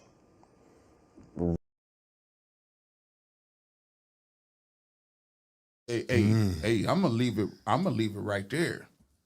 He talking that talk. Shout out to Nick Wright. This is a difficult one. After hearing that conversation, let's get to your questions. What are you doing, Bryson? I'm gonna go with slightly what Nick was talking about. Shout out to Nick Wright. He out here looking like one of the Bee Gees. But I'm keeping Patty. Pat Mahomes. I'm keeping my homeboy. Okay. I actually wanted to draft him when we should have, but that's in the past. Keeping Patty. Too much on the dynasty. He led a dynasty. Trading Lamar. Only reason I'm trading is just like, man, them big games. Sometimes he come up empty a little bit of them big games, the ones that count. And then, I'm cutting Joe. Dang, they cutting the King of Kentucky. The King of Kentucky is gone. Mom, what you doing? Okay. Like you said, this was hard. But Lamar is one of my favorites. Yeah, right? That's right. I call him Houdini. Yeah. Yep. So I'm keeping 2 MVPs. I am keeping Lamar. And I'm trading Patrick. And Joe cut. Dang, bro. So, you know what? This is why I decided Joe had to go. Because I did a little research looking at it. You've been injury prone, and they were saying how a lot of people were saying that, can he stay healthy and what have you. And they said that, AI said this now. He said that he adopted a change in his characteristics that was a little different. He taken it upon himself now that he's become more aggressive with his teammates during practice. And he said that he's more meaner to them because he wanted to hold them to a higher standard. And I thought, how you going to hold your team to a higher standard when you out here, throwing picks and stuff? That's how you lost to Cleveland. It's crazy you mentioned that. It's funny because at one point in time he said he had lost the urge to play. He lost the passion to play. And I think that rubbed a lot of people wrong. And then when you couple that with him, now listen, don't get it twisted. Joe Burrow is super nice. Don't get it twisted. He's super nice. I like his game. But I think the thing that wears on him is the injury concerns for me, Trent, and some of the things and then the relationship of what they in the locker room too with his. Now they love him in there, and they just need to figure out a way to get over the hump. And the longer they don't get back, I think he had some issues with the offensive line a few years. He didn't have the greatest offensive line, and their defense, we already know how bad that was. So, it's been a rough patch, but this is a tough list. This is a tough list, bro. But if you think about, like with a lot of the quarterbacks, even like Shador, he shoulders that. You'll say, oh, it's a loss. Put that on me. But how are you going to get in and you're just really tearing down that glue for your team when you're on them being so aggressive and so this, and you have missed so many games, you've been injured, and you throwing picks and your game ain't tight no more. So how are you going to come down hard on everybody else? And the great part about it is I wouldn't mind none of them taking L's. Because two of them is right in the division. Hey, I'm over here like this. Listen, I like it, but I don't like it. I ain't got no. Sorry, but not sorry. Trent, what do you got, man? Man, tough list, man. But man, I like the lady to the right of me. I like her list. I like the lady with the French hat. I like it so much that I went with the same order. And I'm gonna be honest. With Joe Burrow, I had to cut him, and these are some elite quarterbacks, but the injuries is just too alarming for me. With Patrick Mahomes right now, if this was about 3 years ago, and you asked me this, it would have been a flip-flop between the 1 and 2. But right now, I would say that Patrick would be a traded entity for me, and I'm keeping Lamar because right now I think that he has the most upside. He stayed more healthier than these guys, and I think that he would be the guy that I'm keeping. All right, let's take a look at this. Let me get you the list again. I'll throw it out there. It's a tough one. If you ask me, I would say I would have to keep Patrick Mahomes just on the fact that I didn't seen him do it. Lamar Jackson has 2 MVPs, and I think Joe Burrow's the odd guy out because all the rest of them, those two guys got hardware. Either 2 MVPs, 3 championships, been to the Super Bowl. Joe's been there once and got it done, and he's more injury prone than all of them. So I would have to agree that Joe Burrow reluctantly may get. Now let me ask you, G. Bush, would you say Mahomes is on the decline? And I took that in consideration too, because I look at Lamar and he's still playing at a high level. Like the actual video we saw, do you think Mahomes is on a decline? I wouldn't listen. I think is he in his prime still? I think he's at the tail end of his prime. But I think also you got to look at the roster around him. Travis Kelce is not getting any younger. Yeah. They still need to find another running back answer. Rashee Rice has been injured and in trouble. So I think that the Chiefs as a whole need to have a better roster around them. But I can't say, they had a heck of a run. This is football. So we can see how your window closes a little bit quickly. Let's get to the next one. And this one, actually, I'm going to save one of mine. Then we're going to end on this one. We got some Cowboy fans in the building. I see we got them. Keep, cut, trade. System quarterback or superstar, right? It's a lot of people that believe in Dak Prescott. It's a lot of people, Jared Goff, he was the #1 overall pick. And Drake May, a lot of people was naming him Himothy. Until he got to that Super Bowl and we decided that we wasn't even going to watch one of the most boring Super Bowls of all time. Before we get to it. That was tough. Before we get to it, let's take a look at Jared Goff. Is he early that deal or is he kind of mid before we even start the conversation? Yeah, give me Caleb. I'm shocked. I don't even think this is a question. Everybody knows. Listen, I'm a Caleb guy. I never stopped being a Caleb guy. I tried, I'm shocked this is even a question. Wow. I agree. But let's hear it. Caleb, because the ceiling is so much higher. I agree. I know what I'm going to get with Goff, and it'll be good, I believe. But Caleb, I'm not as sure what I'm going to get. But the ceiling, the potential, I mean, you're talking about a Volvo, a nice Volvo. Nothing against Volvos. That's Goff. I have a Volvo. And you're talking about a Porsche. We are. I mean, there's no question about it, especially with Ben Johnson. So, yeah, give me Caleb. I'm shocked. I don't even think this is a question. Everybody knows. I mean, listen, I'm a Caleb guy. I never stopped being a Caleb guy. I tried, Danny was a on little the bit. show. Danny's from Chicago. I can't have Caleb and Mahomes. I was very nice there. So you guys know what my answer is going to be. I also I should have leaned into this more. Because What is it? The superhero versus civilian thing. Oh, yeah, the civilian. Yeah, You've always done that. But this is a great example of it. One guy has the ability to be a superhero, and the other guy's an awesome civilian. So I will take the superhero.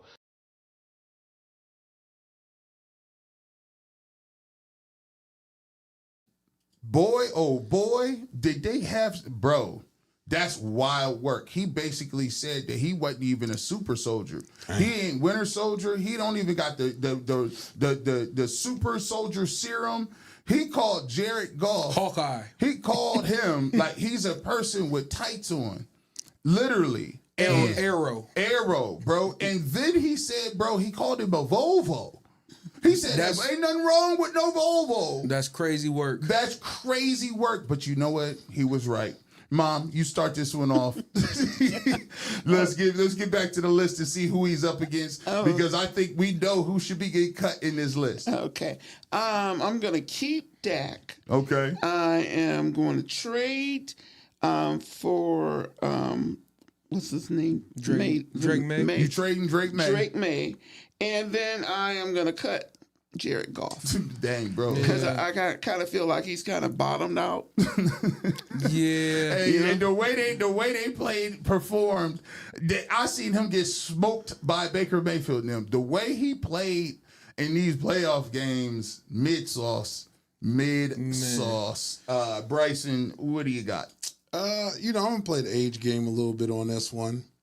So actually, I'm keeping that Volvo. You keeping the Volvo? I'm keeping that XC90. I'm gonna keep it. Who you cutting? Well, I'm cutting that new system boy. Drake May? Yeah. That's hot take 105. You cutting Drake May? Wow.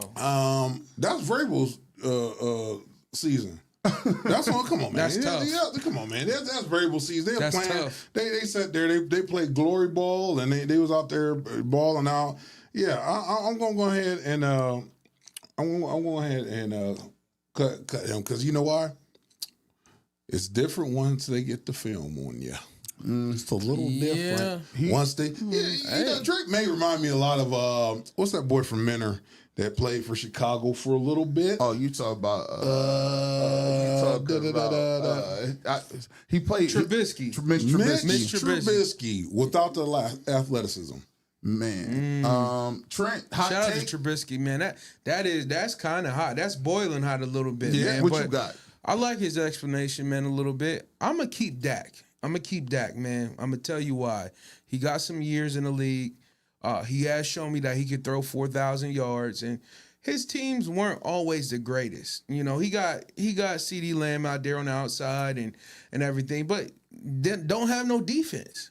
No defense. I'm trading Drake May. And here's the thing. I need to see him make the playoffs again. Hey, you did it good. You did it the first year good. I need to see it again. I need to see if you are a proven entity. And we're gonna see what he do this year when people got tape on him. And then I gotta cut your boy Goff, man. He does a lot with what he has, but at the end of the day, I just think that he's older, than Drake May, and then Dak Prescott. I never thought he was even better than Dak Prescott, so I just got to cut him. Listen, I'll say this. Shout out to Dak. This one is actually the easiest one, I think, out of all of them. I think Dak Prescott has shown he can do it multiple ways with other receivers. Dak just continues to, put numbers up, and he do it in a very pressure situation in Dallas. I'm going to keep Dak. I'm gonna trade Drake May because I think Drake May will fleece multiple first-round picks For sure. I'm getting King's ransom for Drake May, and then they're gonna find out he's super fool's gold wherever they're at. They're gonna find out he's Ty Simpson. Man, can you imagine how many picks that the Cleveland Browns media would love to give up for Drake May? Oh, everything. The Cleveland Browns would give up the stadium. They try to trade Lake Erie for Drake they May. would trade Donovan Mitchell too. If They trade Donovan Mitchell. They would throw Jose Ramirez under the bus. Yeah. They would give him Travis Bazana, and they would sign Myles Garrett back and actually have Myles Garrett come back under the false pretenses that LeBron is coming back to trade all of them in one huge package for Drake May. You know what's crazy, G. Bush? Shout out to Sam Darnold, because I want to shout him out. A lot of guys had him dead in the water, and he's just shown that he's better than a lot of these quarterbacks we talking about. I always tell people when he was with the New York Jets, he had a terrible offensive line, but they blamed him for it. Didn't allow him to develop. He just bounced from team to team, and he showed his worth. So shout out to Sam Darnold. One of the things that we learned with quarterbacks, and as we wrap a bow on this thing, quarterbacks are all in the eyes of the beholder. Mm-hmm. It is funny how you are willing to extend an olive branch to a quarterback that you like or you don't like. It's just that's the way quarterback competitions work and the way quarterbacks move. And you can see in keep cut trade, everybody got something they like about somebody. And until you make them say why, you don't know why. So with that being said, let's get to our super chats. We got a couple more super chats we want to get to. We want to thank you. 546 people in here. Patrick Williams says, G. Bush, by the time ATL game come, I hope Coach Monk has Shedeur playing a few games into the season. That way he'll be warmed up. By the time that Atlanta come around, Patrick, Shedeur will be definitely playing. Lathered. One super excited about ready to play by then. Let's get to saying Harlem 66 win. We see where you guys get your flavor from. Mom is fly as heck. She wearing that hat. Bent to the side. Love the content, guys. Thank you guys so much for being a part of Top 5. Appreciate and it. continuing to support the channel and support Top 5 on Sundays. Saying so, good players that teach help the team culture. 1,000%. You got to have guys leading from your best leading is always the best recipe for getting guys together. Neil Gray says Miles is like a tornado. You see him coming, but VA is like the earthquake. You hear him coming, but you can't stop both. Plus, VA is vocal with the young, growing talent. I love that comment. We showed that because we wanted to show just how he's already acclimated to his young guys moving forward. Let's see what else we got. Peekaboo U22 says, can't wait for the I Can Show You Better season. I love that as well. I can't wait for the receipts, because the receipts is always best served when everybody see him in the entire country on TV during the games. Oh, yeah.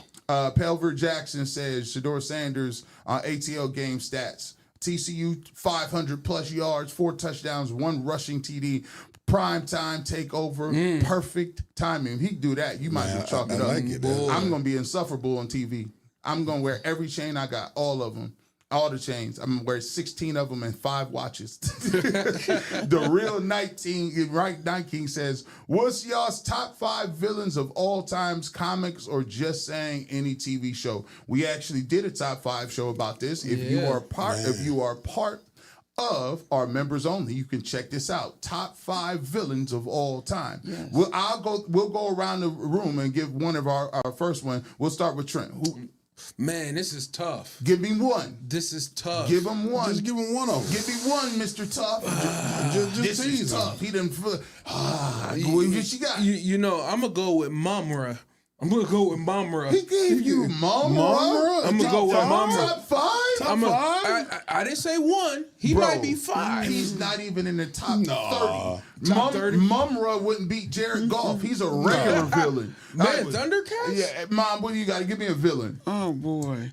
What's that one that he's kind of green or something, and he looks like Make It Right Mike that was on the one. See, I don't do comic strips. But a villain for anything. You could do any villain. Any villain. You could do JR from Dallas if you want. Victor Newman is a great one. Okay. Man. Yeah, I know which one I like. What? I like off of Dudley Do Right.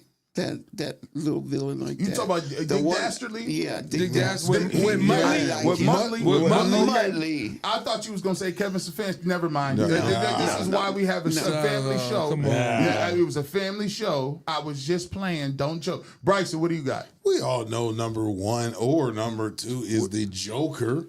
There it is. There it is. Of There course. it is. No, There I it don't is. like the Joker. See, you told me top 5. Bro, I ain't do the number 1, but I could have. Joker is a Joker.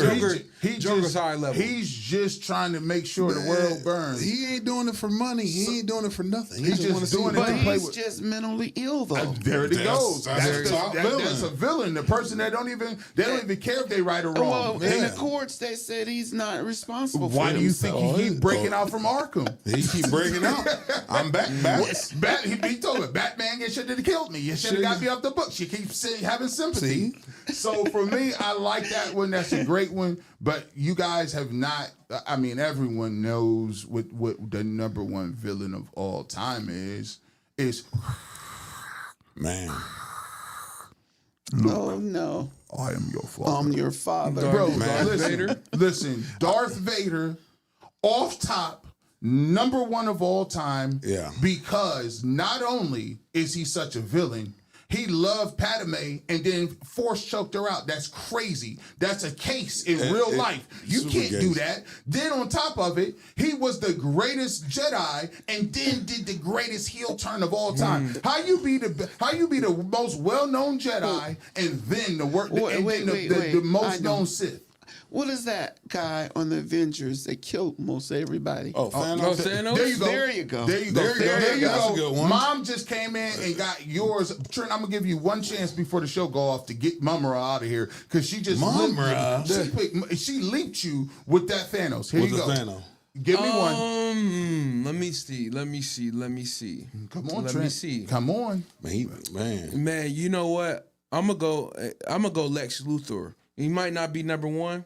But he's in probably around the top 5. What? We're striking that for them. Man, Lex Luthor is next super chat, bro. Man, he's like a politician with credit fraud or He's something like embarrassing that. What are you talking? Oh my goodness! The real Night King says Jerry Jeudy running his mouth outsiders. Meanwhile, 12 about to take his job. KC take that wide receiver 2. While wide receiver 3 is that. And do we have any more super chats? Do we got any more?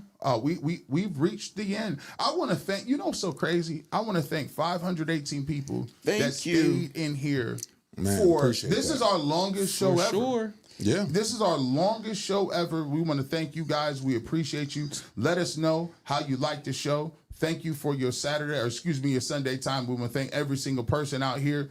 And as always, you never know when we might show up. Shout out to the chat. Shout out to the chat, whether it's top 5, whether it's final cut, whether it's the barbershop. You never know where we will be at. Radio, television, internet, or even in the home studio. But if you want the fresh cut, if you want the final cut, if you want the top 5, and if you want all the real deal Holyfield, you know where to find it. It's right here on the barbershop. Have a great rest of your evening. And as always, it is Go Browns. Love you guys. Top 5.